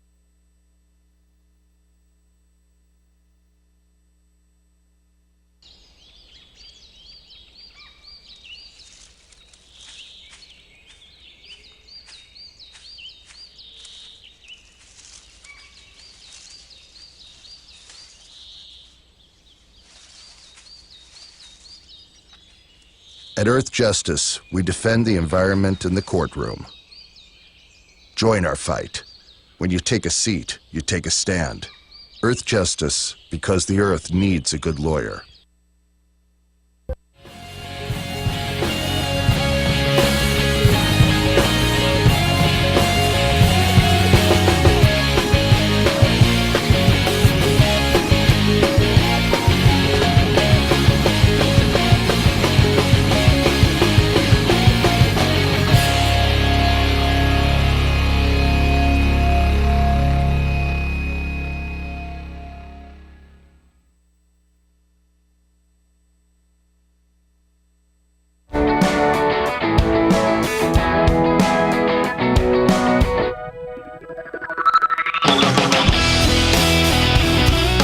Seen on Free Speech TV and online on TawkrTV. This is the Bill Press Show. You bet it is. 33 minutes now after the hour here. It is the Bill Press Show on Wednesday, November 20. And we're brought to you today by the United Steelworkers and their colorful international president, Leo Gerard. You bet. United Steelworkers, North America's largest industrial union, representing over 1.2 million active and retired members. Check out their good work at their website, usw.org. Well, friends and neighbors, you may remember, I don't know, what was it, about a month or so ago, in studio with us, Dan Stone, a reporter for the National Geographic, who was setting off on a big worldwide discovery tour, looking for interesting things happening in interesting places. for the readers of National Geographic and for the listeners and viewers of the Bill Press Show. We catch up with Dan Stone this morning live from Guam. Dan, good morning. Hello, sir. Good morning to you, although it's almost midnight here. It's practically Thursday. Is it really? Are you drunk? Because usually, if it gets close to midnight and I'm still up, I'm usually drunk. Well, and you're on an island. No, it's 10:30 p.m. It's Wednesday night. We are 15 hours ahead of you, very close to the international date line. Whoa. Okay. But the connection is so good. It does sound like you're down the street here. Are you sure you're not faking this? No, I'm in the basement. Yeah, no, other side of the world. All right. Yeah, we've been traveling for about a month. This is our seventh of 8 countries. 7th of 8 countries. All right, I want to come back to that in a second, but I do want to ask: are you now watching the video stream on TawkrTV? No, because we don't have reliable internet. Why not? Guam has lots of good things, but internet is not among them. I mean, good internet is not among them. So, no. Considering you're so far away, by the way, you can bet your ass the NSA is listening to this call. I mean, this has absolutely been flagged. Hello, good morning to the NSA. Right. Technically, I'm on U.S. soil too. Right. So, all right. Yeah, so when you land in Guam, they tell you, welcome back to the U.S., even though you're on the other side of the planet. All right. 7 out of 8 countries. Where have you been? Give us a list. Well, we started in Iceland about a month ago. Then that was right after I came in studio last night. Yeah, you were going to go ice diving. Yeah, but I want to get to the ice diving. But okay, so we started in Iceland, and then Iceland. Then we were in northern Italy. Then we went down to East Africa, Tanzania. Whoa. Then we were in Dubai, United Arab Emirates. Then we went over to India, Bangalore. Jeez. And did a story there. And then last week we were in Medan, Indonesia, just in North Sumatra, on the island in the just south of Asia, there, in Southeast Asia. And now we're on Guam. And what's next? What's next? Well, what's next is Hawaii, which technically is the same country as Guam. So yeah, we're headed to Hawaii tomorrow. Which, when we cross the international date line, some of your listeners might know this, but we leave here on Thursday, and we arrive in Hawaii on Wednesday, the day before. Wow. I've never done that. I keep hearing about it. But, well, I'm telling you. So let's go back to, by the way, air travel, whoever did your air travel, I'm just thinking, I'm sure it's not easy to get connections like from Tanzania to Dubai, for example. No, it's certainly not. Usually it's about 3 flights between all these places, a lot of them overnights. So the time zones add up. But, we usually hit the ground running when we get where we're going to report out some of these stories. How was the scuba diving in the ice flow? It was about as cold as you'd think. We were wearing dry suits. This was water that was 2 degrees. Get out of here, you maniac.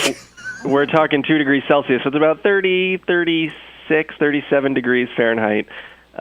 It was unbearably cold, but incredibly beautiful in these canyons, freshwater fissures in Iceland looking for new forms of life with one of the National Geographic researchers in the field up there. Are you kidding? Nothing's going to live in water that cold, right? A lot of things do. We do not, it turns out. But yeah, especially small invertebrates, small, tiny, microscopic animals that thrive up there. So power to them. So small invertebrates and maybe politicians could live. That's what you're telling me. How do people follow your travels again and see the stories you've written from these various places? Our stuff is on a website called Onward. It's onward.nationalgeographic.com, and we've been keeping a running blog with a lot of photos, a lot of video. Yeah, I've seen some of them, so they're really, really great stuff. Yeah. Onward.nationalgeographic.com, and people can follow the whole trip, right, on there. Correct. Yeah. We've also been tweeting and Instagramming. At my handle is Dan en route. Dan en route. Now, of all these, you had different stories you wanted to report on from each of these places that you'd arranged ahead of time. What's the most interesting all of them, if you could pick one out? It might be tough. One of the best experiences, aside from the ice diving, was in Tanzania. We went on a safari to look at big cats, essentially, and a researcher who's doing a lot of work to protect lions, cheetahs, and leopards in East Africa, where they're very threatened. So we got in a 4x4, and we drove through one of the national parks and saw a lot of these cats, and heard about some of the work that she's doing to, try to keep killings of these animals at a minimum. So that was really great. In Indonesia last week, we met up with Slow down. So this is a reserve, and people are, poaching on them inside the reserve? Is that the... People poach, animals there, but what's the bigger problem is some of the indigenous tribes people, the Maasai tribe native to that area, what they have, if a lion kills one of their cows, which happens frequently, then they go out and retaliate and kill the lion. So what one of the National Geographic researchers is trying to do is essentially build better fences so that these cows are protected in the middle of the night so the lions can't get to them. So it's a big process. It's fascinating, though. It is fascinating. I mean, talk about values upside down, right? To value a cow over a lion. I don't know. Well, to a lot of these people, I mean, cows are their currency. I asked one guy, how many cows do you have? And he looked at me like I had asked him, how much money's in your bank account? That's not a question you ask there. So they value these cows and this livestock because it's their livelihood. Now you started to talk about Indonesia, I think, right? Indonesia was last week. It was pretty incredible. We were with a nonprofit organization that's using drones, unmanned aircraft, to fly above other wild areas, and this is for conservation work. So they're trying to survey parts of Indonesia that don't get surveyed very often for wildlife habitat for orangutans. And Sumatra is one of the only places. Sumatra and parts of Malaysia are the only area on the planet where you could find wild orangutans. So they're trying to survey the habitat and know how to protect those species. So there's still a pretty lively population. Yeah. See, that's a good drone story. No, that's what they said. Good drone story. No, that's what they said about the drones in Pakistan, too. Yeah. They're just looking for orangutans. Yeah. Yeah.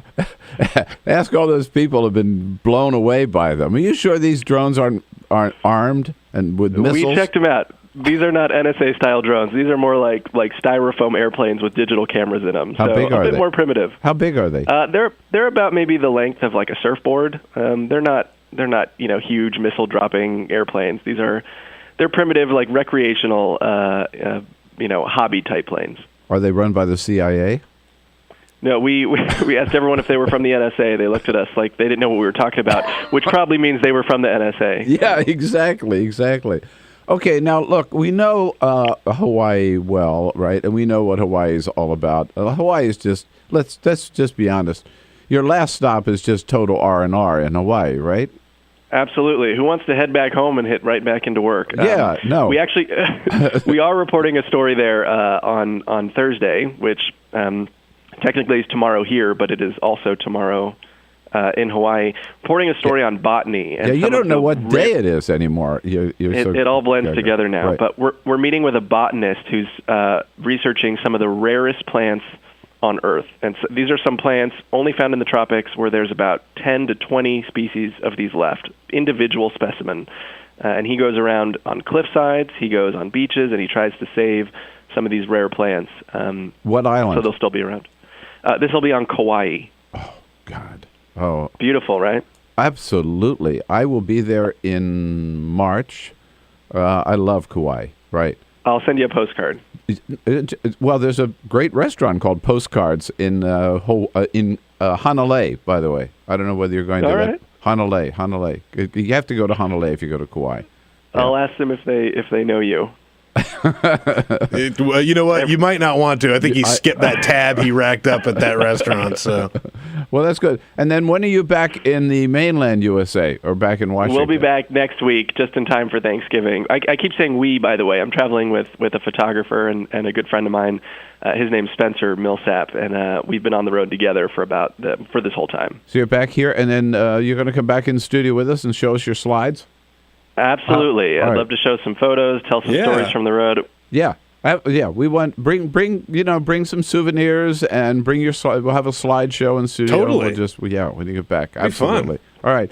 Well, Godspeed for the rest of your travels. Sound like you survived. Oh, I know what I have to ask you about. Now, what about all this facial hair I saw in the last photo that I saw of you? We've been growing road beards. Road beards, yeah. Who's got time to shave when you're crossing time zones every couple days? No, it's pretty out of control at this point, but we'll see if I leave it on. I was going to say, how long is it going to last when you get back here?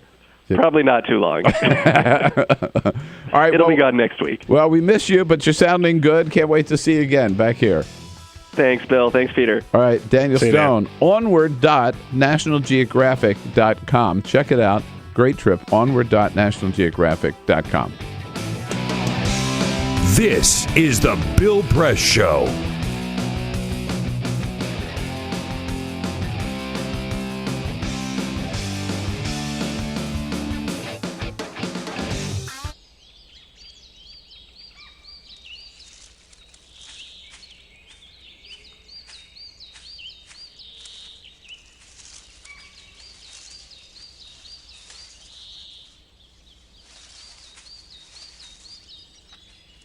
At Earth Justice, we defend the environment in the courtroom.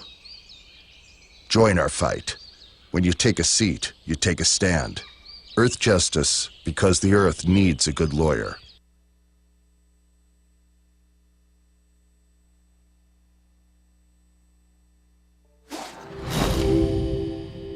In the early 20th century, the war to end all wars didn't end war at all. It stoked the fires of change. A traumatized world was ripe for change. The world was ready for modernism. Modernists wanted to forget history, or at least reinterpret it. More than just a style, modernism applied to virtually all forms of creative expression. Innovative artists like Picasso, Escher, Dali, they all started looking at their world differently. Other artists tried painting light itself. These were the Impressionists. Surrealists went a bit further. We had entered the age of the isms: cubism, symbolism, futurism, constructivism. All these new modern ways of looking at the world blew people away. When it came to architecture, modernists were intrigued by emerging technology. Concrete, glass and steel featured heavily in their buildings. Modernists believed that they could design a better society. Ornamental indulgence was considered a frivolous waste of effort. They thought function should always dictate form, and that mankind's intelligence, creativity and capability for radical thinking should be celebrated. Take the Russian inventor Georgy Krutikov. He suggested an idea for a city held aloft by electrical currents. This at a time when there was barely enough wattage to keep the lights on. Not everything they designed was a resounding success. But you could argue modernism was the single most influential movement of the 20th century. From house music to housewares, tables and chairs to graphic design, all have been created by the aesthetics and ideas of modernism.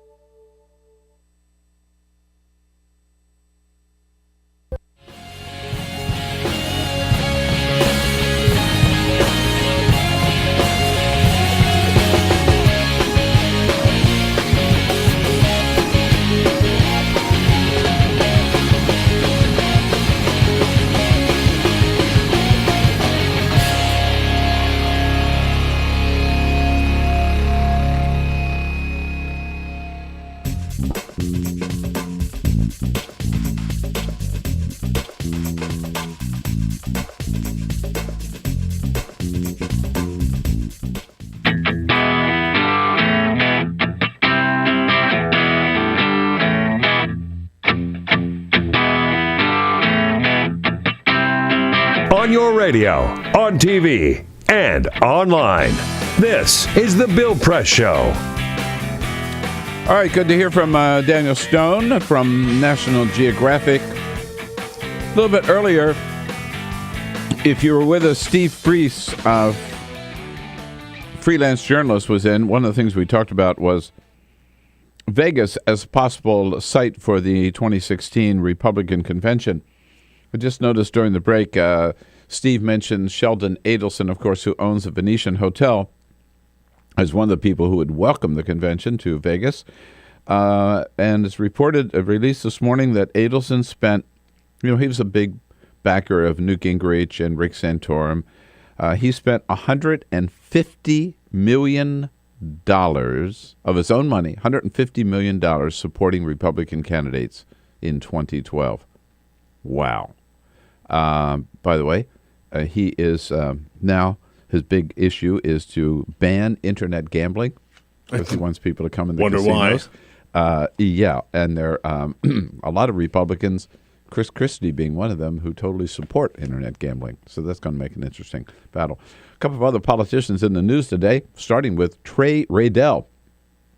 You may never have heard of him, but he is known as now as the cocaine cowboy of Congress. Yeah, he's known to he loves rap music, the Tea Party, and Cartagena, Colombia. Now we know why he loves Cartagena, Colombia.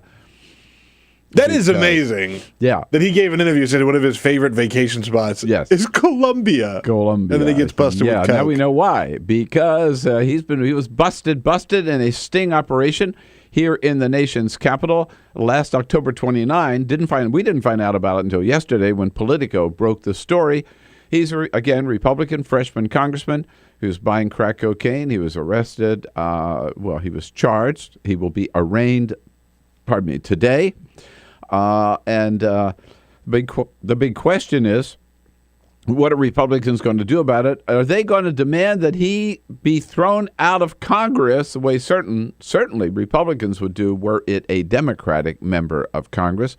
For the time being, John Boehner has simply said, John Boehner's spokesperson just simply said, this is between Congressman Raydell and his family and law enforcement authorities. So they're taking a little different look than they would were it a Democratic member of Congress. Nancy Pelosi last night, interviewed by John Stanton from BuzzFeed at this event called BuzzFeed Brew. She didn't call for Raydell's ouster, but she did point out it's kind of ironic that he's been so tough when it comes to drugs on food stamp recipients. It's really interesting, right soon on the heels, that date, on the heels of the Republicans voting to make sure that everybody who had access to food stamps was drug tested. It just, it's like, what? If you get a food stamp, you have to be drug tested? And so, I hope that it will humanize, shall we say, their thinking about some subjects. But again, he's stepped out of line. His leadership will have to deal with them. So, Raydell, a hypocrite on top of everything else. One other politician, a very sad story we have to mention, Cree Deeds, state senator from Virginia, ran for governor against Bob McDonnell, lost that election, of course. He was then subsequently divorced, has remarried. Yesterday morning, he and his son, Gus, had an altercation at his home down in Bath County, Virginia. The son, suffering mental health problems, we learned later, stabbed his father in the head, around the neck, in apparently an attempt to kill him, and then turned the gun on himself, shot himself in the head, and did succeed in killing himself. Police have ruled it a murder-suicide. And Cree Deeds, he was able to tell authorities what happened, so they never suspected it was anyone outside the home. What makes it even sadder is that his son had just been evaluated for mental health problems at a facility the day before in down that part of Virginia, and they wanted to admit him, but they called throughout Western Virginia and could not find a facility, could not find a bed available in a mental health hospital. And so they released him to his home, and this happened the day later. That's so sad. I mean, that's where we are. You know what? This is a situation around the country in terms of mental health. We just are not giving it enough attention nor enough resources, and things like this keep happening. You would think after what happened at Virginia Tech that the state of Virginia might be a little ahead of the game now when it comes to mental health, but obviously not. Senator Cree Deeds is in serious but stable condition at a Virginia hospital. We'll be back to tell you what the president's up to today. Big day at the White House. This is the Bill Press Show.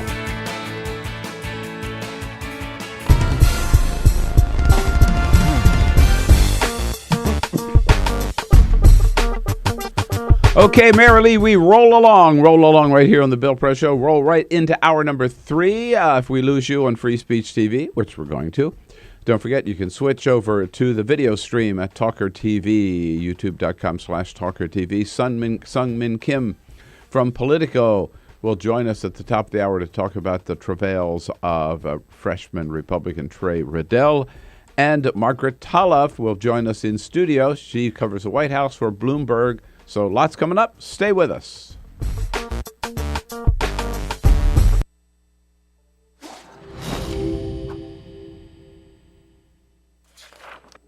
In 1920s America, the Great Depression effectively erased consumer demand. Struggling manufacturers needed new ways to get people buying again. Innovative production processes like stamping and use of molds allowed them to use new materials for their designs. Products using vinyl, chrome, aluminium and plywood began appearing. American industrial designers began introducing streamlined, efficient shapes that shouted progress. Bel Geddes pioneered what we now refer to as utilitarian art. Things that had little reason to look sleek now all of a sudden did. At the 1939 World Fair featuring Bel Geddes' immensely popular Futurama exhibit, a new era of American industrial design proudly claimed to be building the world of tomorrow. Americans found great positivity in these futuristic forms. Yay. Things were looking up. American industrial designers realized that by making objects look great, people simply wanted them more. From cars to kitchen appliances, the most influential society on earth was spending money again. Mass consumption had arrived. Advertisers finally had lots to talk about. Personal taste could be expressed through the things you bought. Style became equally as important as function. Chair designers like Eames and Saarinen didn't just design seating, they created desirable lifestyles. People behind the products suddenly were stars. Everyone wanted to know who they were. Raymond Loewy was one of the shining lights of American industrial design. His face ended up on every coffee table in the nation. Toothpaste packaging promised whiter teeth. Washing powder packaging promised whiter whites. Who knew such simple household objects would shape the tastes and ambitions of an entire society? American industrial design improved America, functionally, culturally and intellectually, and exported it around the globe.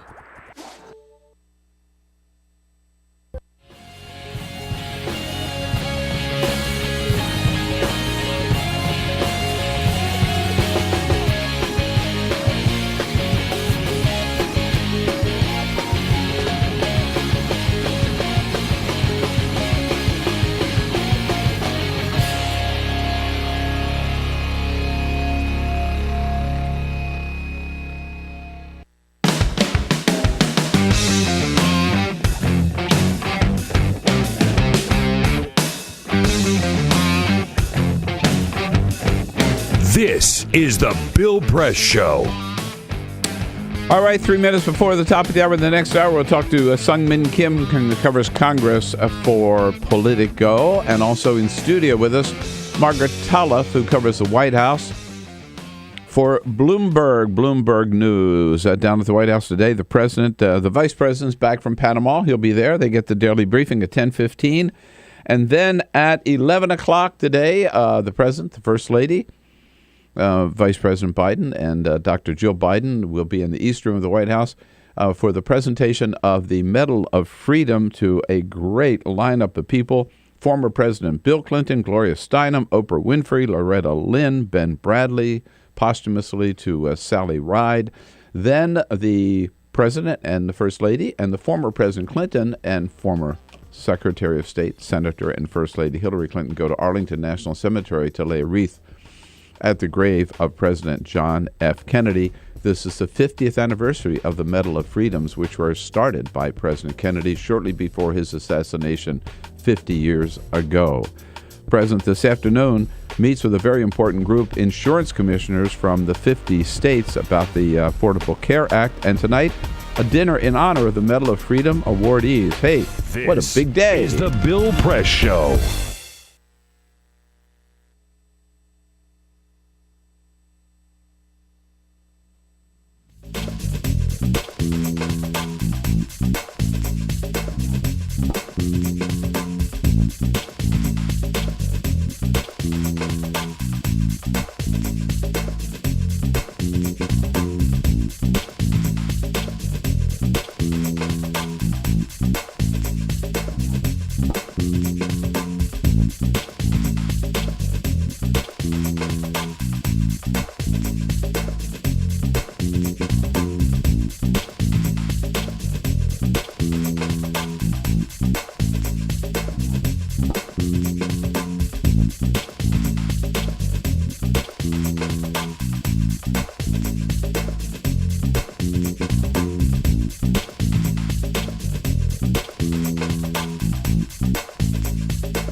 Broadcasting around the nation, on your radio, on your TV, and online. This is The Bill Press Show. Harry Reid sides with Kirsten Gillibrand in the big battle over how to deal with sexual assault in the military. Big victory for the good senator from New York. Hello, everybody. What do you say? Good morning. On a Wednesday, November 20. So good to see you today. Welcome to the Bill Press Show, coming to you live on your local progressive talk radio station all across this great land of ours. How lucky you are if you got a good progressive talk radio station. Be sure to give it your full support, as well as the people who sponsor on that station, who are our sponsors on that station, I should say. We can also check us out on our video stream at, if you want to see what everybody looks like, go to youtube.com/TawkrTV, TAWKRTV. More and more of you do every day. We appreciate that. Good to have you with us on the radio and on the video stream, with lots to talk about on a Wednesday morning here in our nation's capital. We've got one member of Congress busted for cocaine use. No, not Rob Ford. No, this is here in Congress. We're not talking about the mayor of Toronto there. President Obama awarding the Medal of Freedom today to a group of outstanding Americans, starting with former President Bill Clinton down at the White House, and also the fact that George Zimmerman released from jail yesterday, and out on bail, and apparently he had to agree he would surrender his guns. Yeah. Guns. Guns. Yeah. He just to be clear, yeah. Exactly. Lots going on here today. That's why we've got the entire team here in place. Peter Ogburn. Hi there. Of course, with Alicia Cruz on the phones. As always, waiting for your phone calls, because don't forget, you can send us your comments or give us your comments anytime you want. Join the conversation by giving us a call at 866-55-PRESS. Send us your comments on Twitter at BP Show, and on Facebook at facebook.com/Bill Press Show. And if you are watching that video stream, send a thank you note to Cyprian Bolding, our videographer, always on the job, keeping us looking good on video stream. So if you, he's out of office soon, Michael Bloomberg, Bill de Blasio, our buddy, taking over as the next mayor of New York.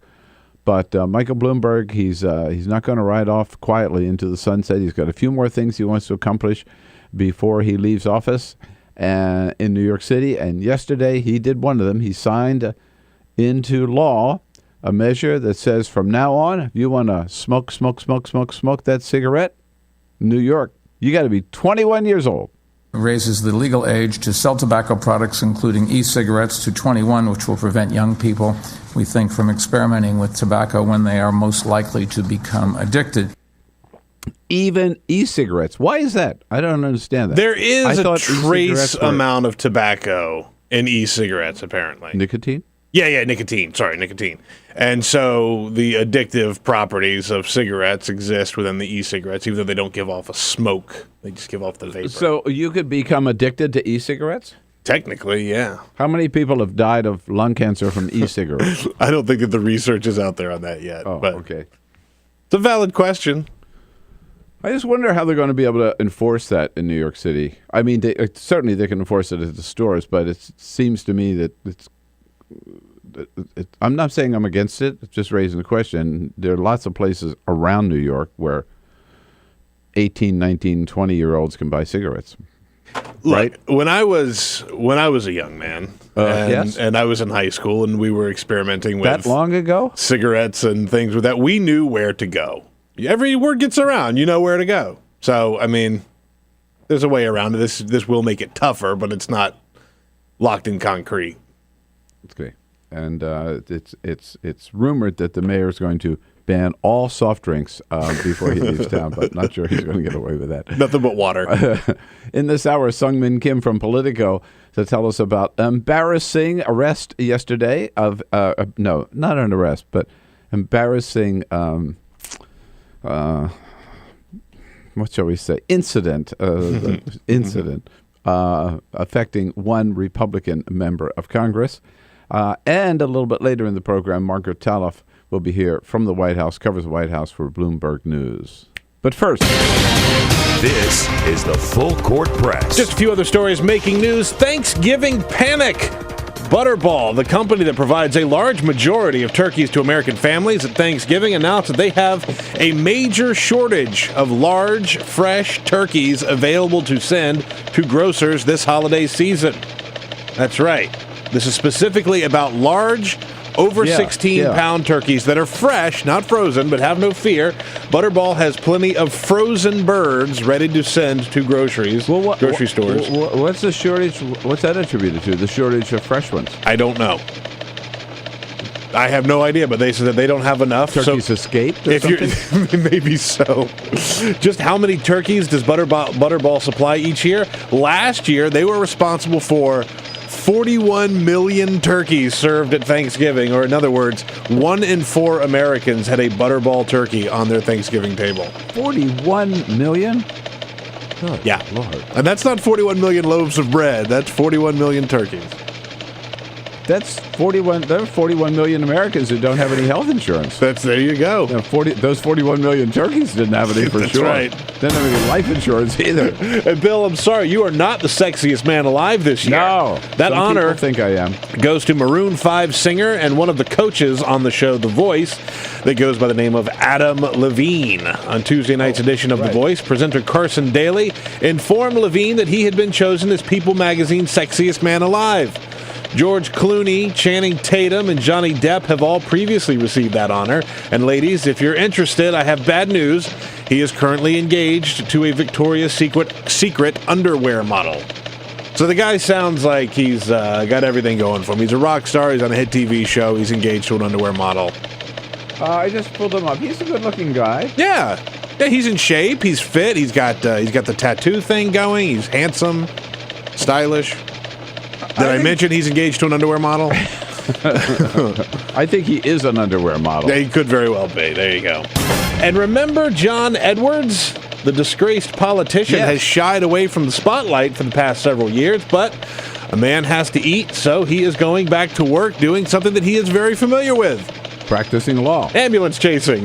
He is opening a personal injury practice in Raleigh with the same law partner he started his first firm with, a man by the name of David Kirby. They opened up their business in 1993, and this new business will practice under the name Edwards Kirby.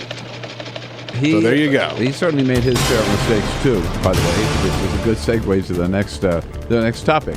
But John Edwards was known in nationwide, not just in North Carolina, as being a phenomenal trial lawyer and an absolute brilliant litigator, and I think he will do very well back in the practice of law, and he deserves a second chance, just like anybody else. Yes, another member of Congress yesterday got in a little bit of hot water here in our nation's capital. It actually happened last October 29, but yesterday Politico broke the story that freshman Republican Congressman Trey Raydell was actually caught in a sting operation here in the nation's capital in possession of crack cocaine. Seung Kim covers Congress for Politico. She joins us on our newsline this morning. Seung, good morning. Thanks for being with us. Good morning. How are you? I'm good. So how did Politico find out or get this story on Trey Raydell? I mean, it happened last October 29, and we didn't hear about it for 2 or 3 weeks. What happened? Well, he was discharged, and he's going to be in court today, so that's what makes it newsy.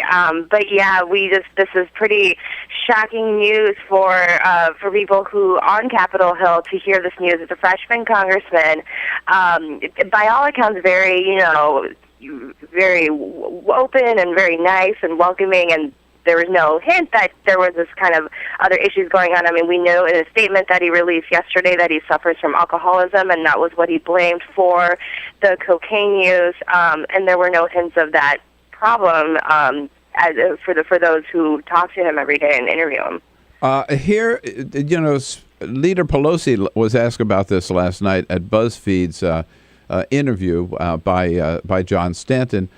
She pointed out one little maybe hypocritical side to this whole thing, which is Raydell's stance on drug testing for people who are on food stamps. Here's the leader last night. It's really interesting, right soon on the heels, that date, on the heels of the Republicans voting to make sure that everybody who had access to food stamps was drug tested.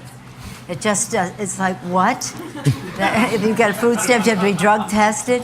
And so, I hope that it will humanize, shall we say, their thinking about some subjects. But again, he's stepped out of line. His leadership will have to deal with them. So we have drug tests for people on food stamps, but not drug tests for members of Congress, I guess, Seung Min, huh? Yeah, as far as we know, they don't have to go through any drug tests. But on another policy issue, though, I mean, he does support relaxing standards for mandatory sentencing for drug users.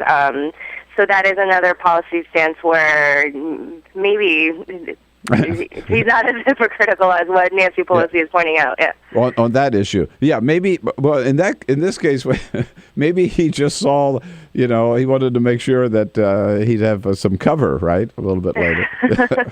Well, so how is he known in his district or known in Congress as a real arch conservative? Is he a Tea Party member? Where is he on the political spectrum? I never heard of him before, to tell the truth. Yeah, well, he's young. He's 37 years old, and like I said, he's a freshman member, and there's a lot of them every year. So some of them go a little undetected. He occupies a seat that used to be held by Connie Mack, who left the seat to run for the Senate, which he ultimately lost against Bill Nelson. So, I mean, the Trey Raydell's reputation in the House, in terms of a lot of policies, he's a freshman. He hasn't had a lot of chance to kind of make a name for himself. He sits on the Transportation Committee, so he handles a lot of those issues. But in terms of his demeanor, I mean, he's very nice. If you follow him on Twitter, he talks about his love for hip-hop. He tweets weird things while he's riding on airplanes. He insists that reporters call him by Trey and not Congressman Raydell.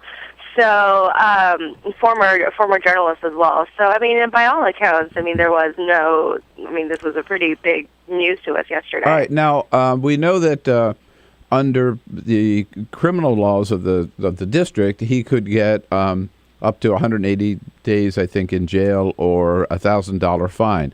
What do House rules say about a member who breaks the law or a member who uses illegal drugs? Is it automatic expulsion from the House?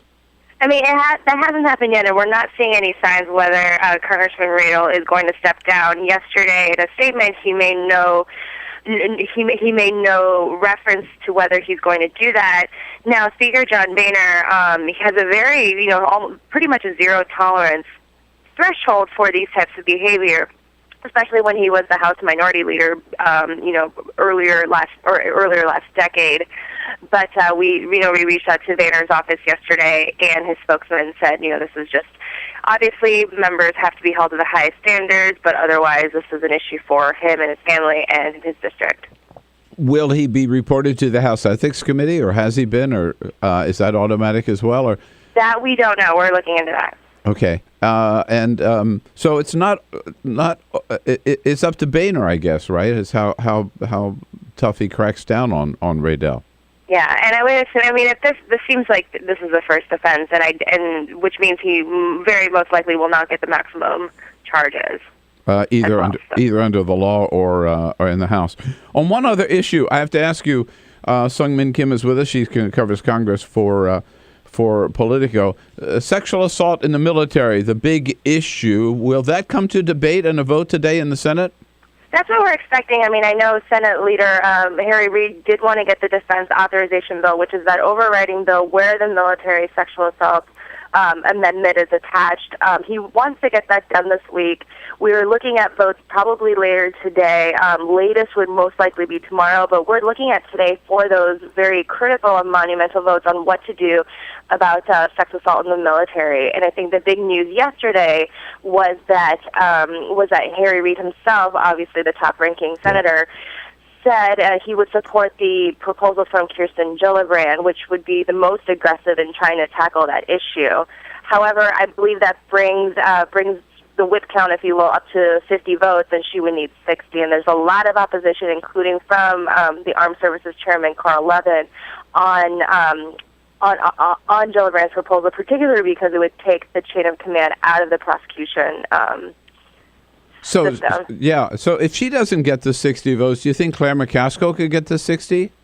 That I don't know. I mean, we've been focused mostly on Gillibrand, but I think that's the other proposal that's been gaining a lot of traction as well. So it'll have to see. I mean, I think vote times aren't set later today, but we'll have to see what the ultimate count will be. All right, you got it. Seung-Min Kim. Not a lot going on in Congress today, but enough to keep people like you and me busy. I appreciate yeah. I appreciate very much your taking time for us this morning. All right, take care. At one of the good reporters at Politico, Politico.com. This is the Bill Press Show.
The Bill Press Show. 26 minutes after the hour, Margaret Talev from Bloomberg News covers the White House for Bloomberg, member of the White House Correspondents Association Board, here in studio with us for the next half hour. Yesterday, some big news out of the Justice Department. We've been wondering, of course, a lot of us, how so much could go so wrong on Wall Street. Firms knowingly selling absolutely worthless securities, particularly those unsecured mortgages, and all of that happened, and the economy crash, almost putting us back in another Great Depression, and nobody having to pay the price for it. Well, yesterday the Department of Justice cracked down on J.P. Morgan to the tune of $13 billion fine that they were forced to pay for selling these worthless securities. Attorney General Eric Holder yesterday putting that in context. Well, it's the largest settlement that the United States has ever engaged in with one single company. It dwarfs the previous largest settlement, which is about $4 billion, and that was one that we reached earlier in the year with BP. All right, so $4 billion for BP for the oil spill, $13 billion for Wall Street. Here's one reporter asked the question I want to report: why haven't any of the heads of these companies gone to jail? 5 years after the housing crisis, not a single high-ranking banking official has gone to jail. Why is that? No institution is too big to be held accountable. Yeah, but that's still the very good question. If the company is found guilty, if the company is charged, if the company was knowingly selling fraudulent securities, somebody was making that decision. Somebody was running that company, and that somebody or those somebodies ought to be behind bars. Margaret Talev joins us from the White House next here in studio.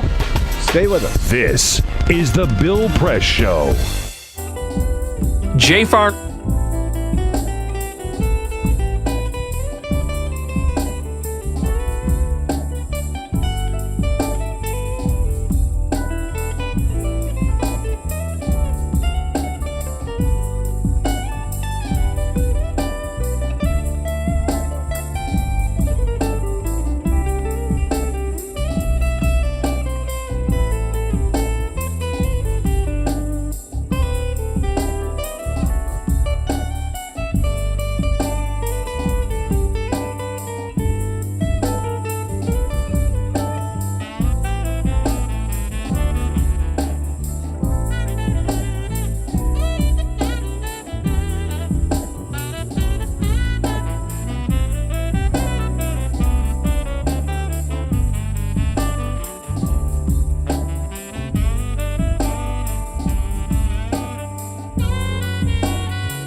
on your radio, on TV, and online. This is The Bill Press Show. Hey, how about it? 33 minutes after the hour. Good to see you today on this Wednesday, November 20. We are coming to you live from our nation's capital and our studio on Capitol Hill, brought to you today by the National Education Association, the good men and women of the NEA under President Dennis Van Rokel, creating great public schools for every student in this country. You bet we salute our teachers, thank them for their support, and you can find out more about their good work at neanea.org. It is a big, busy day for the White House, and I think President Obama, big smile on his face, because for most of the day he will not be dealing with health care issues in the Affordable Care Act, but he gets back into it later in the day. Margaret Talev covers the White House for Bloomberg News, a member of the board of the White House Correspondents Association, in studio with us today. Hi, Margaret. Good to see you. Great to be here. Thanks for starting out early here this morning. So this Medal of Freedom ceremony today, what is it, 16 people, I think, that are getting it? It's an impressive... Yeah, 16. Yeah, impressive list, isn't it? Yeah, from space to presidents to the great Oprah, not Obama. But yeah, well, it's a good mix. It is. Former President Bill Clinton. It's not the first I know. Former President George H.W. Bush got the medal, I think, a couple of years ago. Yeah, that's right. And an interesting time for Clinton and Obama to be sharing the stage. I know. So it's kind of thanks for last week, buddy. You know, of course, as we all know, President Clinton kind of jabbed Obama about needing to be willing to change the healthcare law in order to keep his promise on people keeping insurance. And, you know, I mean, you can argue that it's sort of like when Biden decided he was going to be for, you know, gay rights to prod Obama there. President Obama probably needed to get there, but it was a little bit awkward and uncomfortable. What is it that President Obama calls President Clinton the explainer-in-chief or something like that? Right. And because he had in charge of explaining stuff. I think the guy in charge of explaining and stuff. Then he used to tease brought that it him was, in to help sell the Affordable Care Act, right? Yeah. I mean, if you're President Obama, you want President Clinton when he's like reading off of your script. It's when he reads off of his own script. And of course, you know, President Clinton and President Obama have always had this sort of interesting, tense relationship, and the Hillary thing, and everyone's looking ahead toward 2016. And, you know, if she is in fact going forward, how she is positioned, what distance she keeps from Obama, how willing she is to criticize him. And that's all part of the mix here. Oh, I know. No, there are 1,000 stories to be written out of that East Room today. Oprah, of course, a big supporter of the president's, actually the only politician she's ever gone out and campaigned for, which she did in 2000. Never forget Columbia, South Carolina, and that football stadium, and her work for him in Iowa was, at that time, such a pivotal part of the campaign. No, absolutely. Others, just, you know, all of them, just outstanding contributions. Gloria Steinem in the area, of course, of women's rights. I think it's hard to argue against Sally Ride, too. Maybe more important than all the other women. Sally Ride, right? Sally Ride and Daniel Inouye, former senator from Hawaii, will get be given the award. But what makes it poignant? And Ben Bradley for us in the field of journalism. Right. I mean, giant. You know, I mean, he made the Washington Post what it is, really. What it was and what it is. Yeah, that's right. But and of course, what's particularly significant about this year is that it's the 50th anniversary, and that we're coming right up on the anniversary of the JFK assassination, and this is a Kennedy legacy, this program. And so the whole week has been just sort of, and it's continuing to be so, and sort of heavily laden with Kennedy-esque symbolism. You know, the most important thing for me last night was watching Caroline Kennedy get out of that carriage at the palace and present her credentials to the emperor. And it was sort of like, no, this week is not about the Kennedy legacy being part of the past. It's about the Kennedy legacy still lives. They are still one of those political, you know, dynasties that, you know, there are the Bushes and there are the Clintons and there are the Cheneys, but the Kennedys are you know, precede all of them. So yeah, and I think a cut above. I will say that you don't have to, but I wouldn't say now that. let's. But then later in the day, the president does get back to the issue that is really dominating not just the news but his time lately, and he will be meeting with a very important group. Tell us why they're so important. The state insurance commissioners. Right. Well, because for two reasons that are really the same reason. Because what the president has done in the way that he's tried to administratively handle this, if you like it, you can keep it. No, you can't. Wait, yes, you can. Is to push this decision to the states. And so this is on a surface level, him working with them to try to get something done.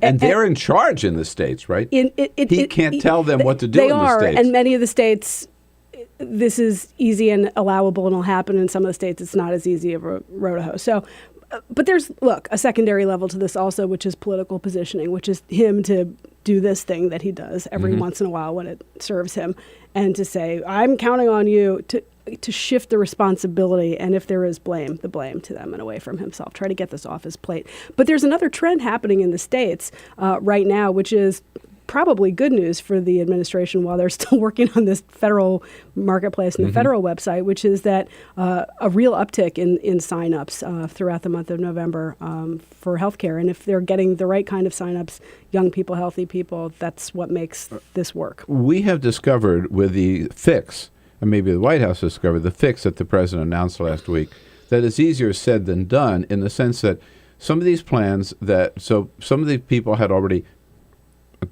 because they got the letter, dropped their plans and replaced it with a more expensive and a better plan.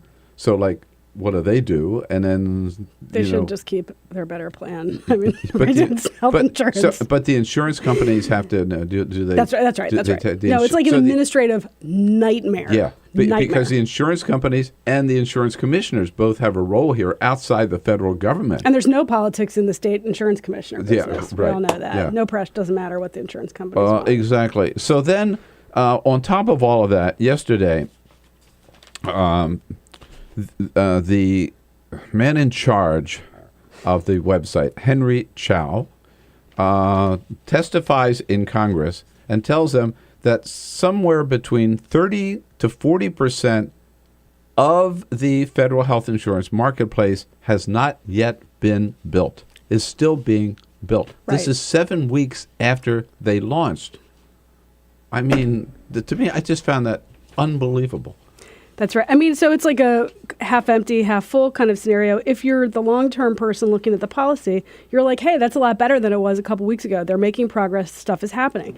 Right. If you're, the president trying to manage what's become this, counterintuitive political crisis for him, or if you're a Senate Democrat or a Democrat eyeing a Senate seat, whatever, if you're in the game for 2014, this is a nightmare. House or Senate, yeah. And the thing is that for the Democrats now in Congress and in the White House, this is really a political problem. For Americans, albeit a small percentage, but the percentage is still a large number who are actually affected by it, this is who cares about the politics? This is actually a what kind of insurance am I going to have in January problem? It's a real problem. And there's been a real divide, just because of the way news is covered, between what's the interesting political story and what are all of its tendrils, and what are you supposed to do if you happen to get caught up in the cross current of this? So if you live in a state where you can shop through the state marketplace, it's right now much easier than if you're dealing with the federal marketplace. It just stuns me that they launched this 7 weeks ago, and here we are 7 weeks into it, and they're admitting that 40% of it has yet to be. I think the word, probably a better word, is rebuilt, right? Because you mean 3 years and 7 weeks ago. I mean, that's, exactly. And that's the thing about it, right? Yeah. No, I mean, they knew this was going to happen. They knew this was going to all the caveats. It's hard to build a website like this, et cetera, but this was the president's most important program, and they knew everybody was going to be watching. And they said there were so many millions and millions and millions of people who couldn't wait to get in and buy insurance. They should have known. But doesn't it also mean, Margaret, that November 30 is never going to happen? That's come and gone. And it keeps getting redefined, right? It's continuously redefined in terms of what they meant by the majority. What's the majority? What does it mean to be functional? What's the new date? I mean, January 1st is the date, right? January 1st is the date. That's when you can't get this before then anyway. Right. So, but you do have a credibility problem over time when you throw out dates and then the dates slip. On the other hand, you need to find some way to hold people's interest. And this was the whole political problem with his decision to say, if you like it, you can keep it. He figured, well, that's pretty much true for most people, and it'll be okay for everyone else. I'll just explain it later. basically. But so you and I have had the I don't know, pain or pleasure of watching Jay Carney for the last 10 days wiggle around on this figure of November, the dateline of November 30, and then coming up with 80%. He just about had to admit that their goal is really to have 80% of it working by November 30. I mean, they'd be lucky. They're going to be lucky if they get to 80. Aren't Not they? a fun week to have that job. No. And a week when you're glad to have talking points that somebody higher up the chain handed down to you. And it's like we're all kind of playing out this charade where there's probably maybe a real answer that somebody knows, but you're not getting it on camera in the press briefing. Margaret Talev covers the White House for Bloomberg News. It's Bloomberg.com. So here we go again with the still not there yet on the Affordable Care Act, but they are making progress fast enough for you. What has your experience been? We'll be back here. Take your calls at 866-55-PRESS. On your radio, on TV, and online. This is The Bill Press Show.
Connect with The Bill Press Show on Twitter. Follow us at BP Show and tweet using the hashtag WatchingBP. This is The Bill Press Show.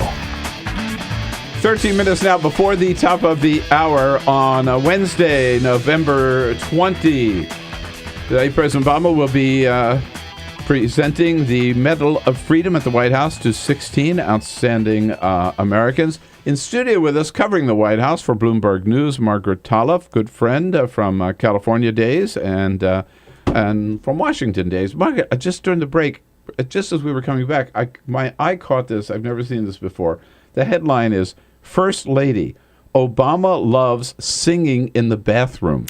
See, that's Have you seen that story? What? No, yeah, right She here. did this great interview yesterday. Did it come from the same one, the BET interview? Yes. Yeah, it's a great interview. She talks a lot also about her own childhood and what she was like in high school. And I was actually pretty deep into the transcript on my commute this morning thinking, how did I miss this yesterday? I was all caught up in immigration and Iran, and this is like, and usually Mrs. Obama's events are like, oh, I've seen this a million times. I know everything she's going to say.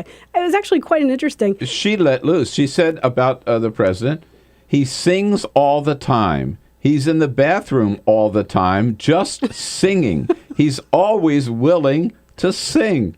Well, remember he did that. The Al Green stuff. Al Green stuff he sang. with phenomenal voice. I mean, better than mine. I'm just saying. Better than. It's a side of him I don't. Hey, he's human. Don't you sing in the shower too?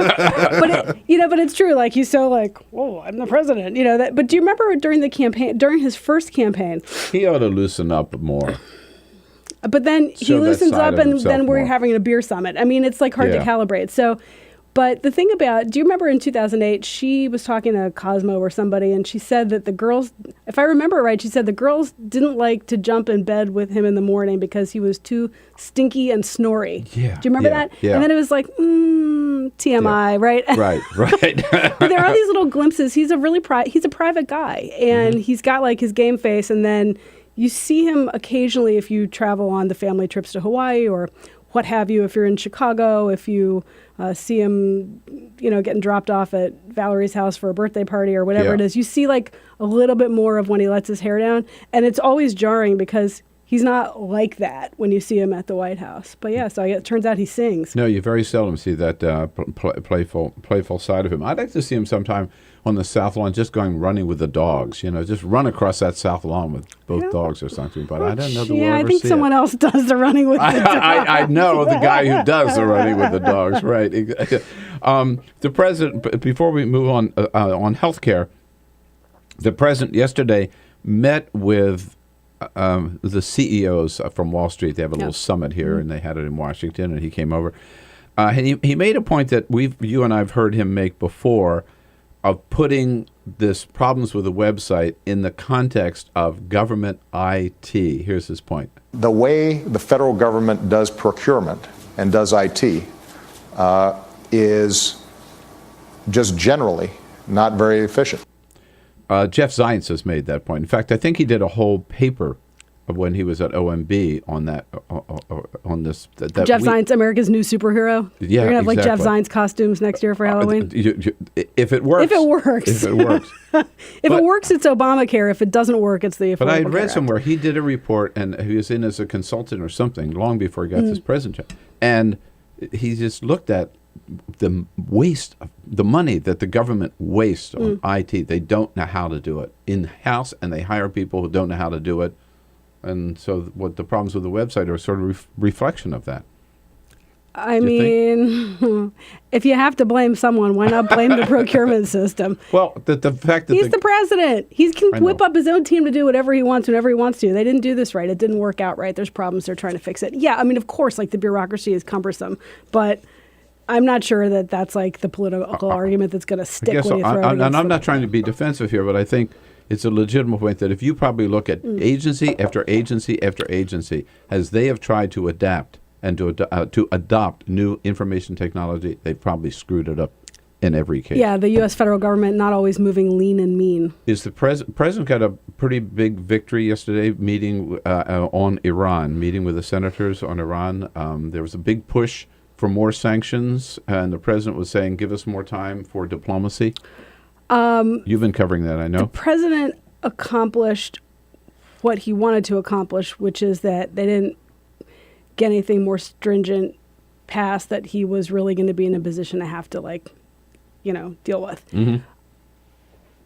To me, it was never a real cliffhanger. This was an exercise that they were running the traps on to make a point to show Israel that they're listening and taking their concern seriously, and to tell the president, we're not like 100% enthusiastic about the way these negotiations are going. We're prepared to do this. So I think it was always, timing-wise, in terms of final passage, a bit of a bluff. But yes, the fact that he is able to work with sort of these bipartisan lawmakers on Senate banking and Intel and these other committees to say, let's be on the same page about this, is important for the negotiations moving forward. And it does give the president and John Kerry a little more time. A little bit hopefully more. to work something out. Yep. Margaret, always great to see you here and at the White House. Thanks for coming in this morning. Thanks for having me. See you a bit later for the big party. Awesome. All right, and I'll be back with today's parting shot. This is the Bill Press Show.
The Parting Shot with Bill Press. This is the Bill Press Show. My parting shot for today, it is one of the most important votes of the year. It could come as early as this afternoon. The issue is sexual assault in the military against both women and men, which has really gotten out of control. 26,000 cases in 2012 alone, of which only a little over 3,500 were reported. Everybody agrees something must be done. The difference is how to do it. Leave it to the military command or turn it over to federal prosecutors. With Pentagon backing, Senator Claire McCaskill wants to retain the chain of command while denying commanding officers the right to overturn a guilty verdict. She's got the support of Armed Services Chairman Carl Levin. But Senator Kirsten Gillibrand wants to take the entire matter out of the military's hands and transfer it to criminal courts. She's got the support of 50 other senators, including Ted Cruz, Rand Paul, and Majority Leader Harry Reid. She'll need 60 votes, however, to break the filibuster. Look, either approach is better than the way things are today, but clearly, in my judgment, Senator Gillibrand has the better solution. By itself, the military has failed to address this problem. It's time to try something new. That's my parting shot for today, folks. John Fugelsang will be here on the program tomorrow. Have a great Wednesday. Make the most of it. And then we got a date again right here tomorrow morning. See you then. This is the Bill Press Show.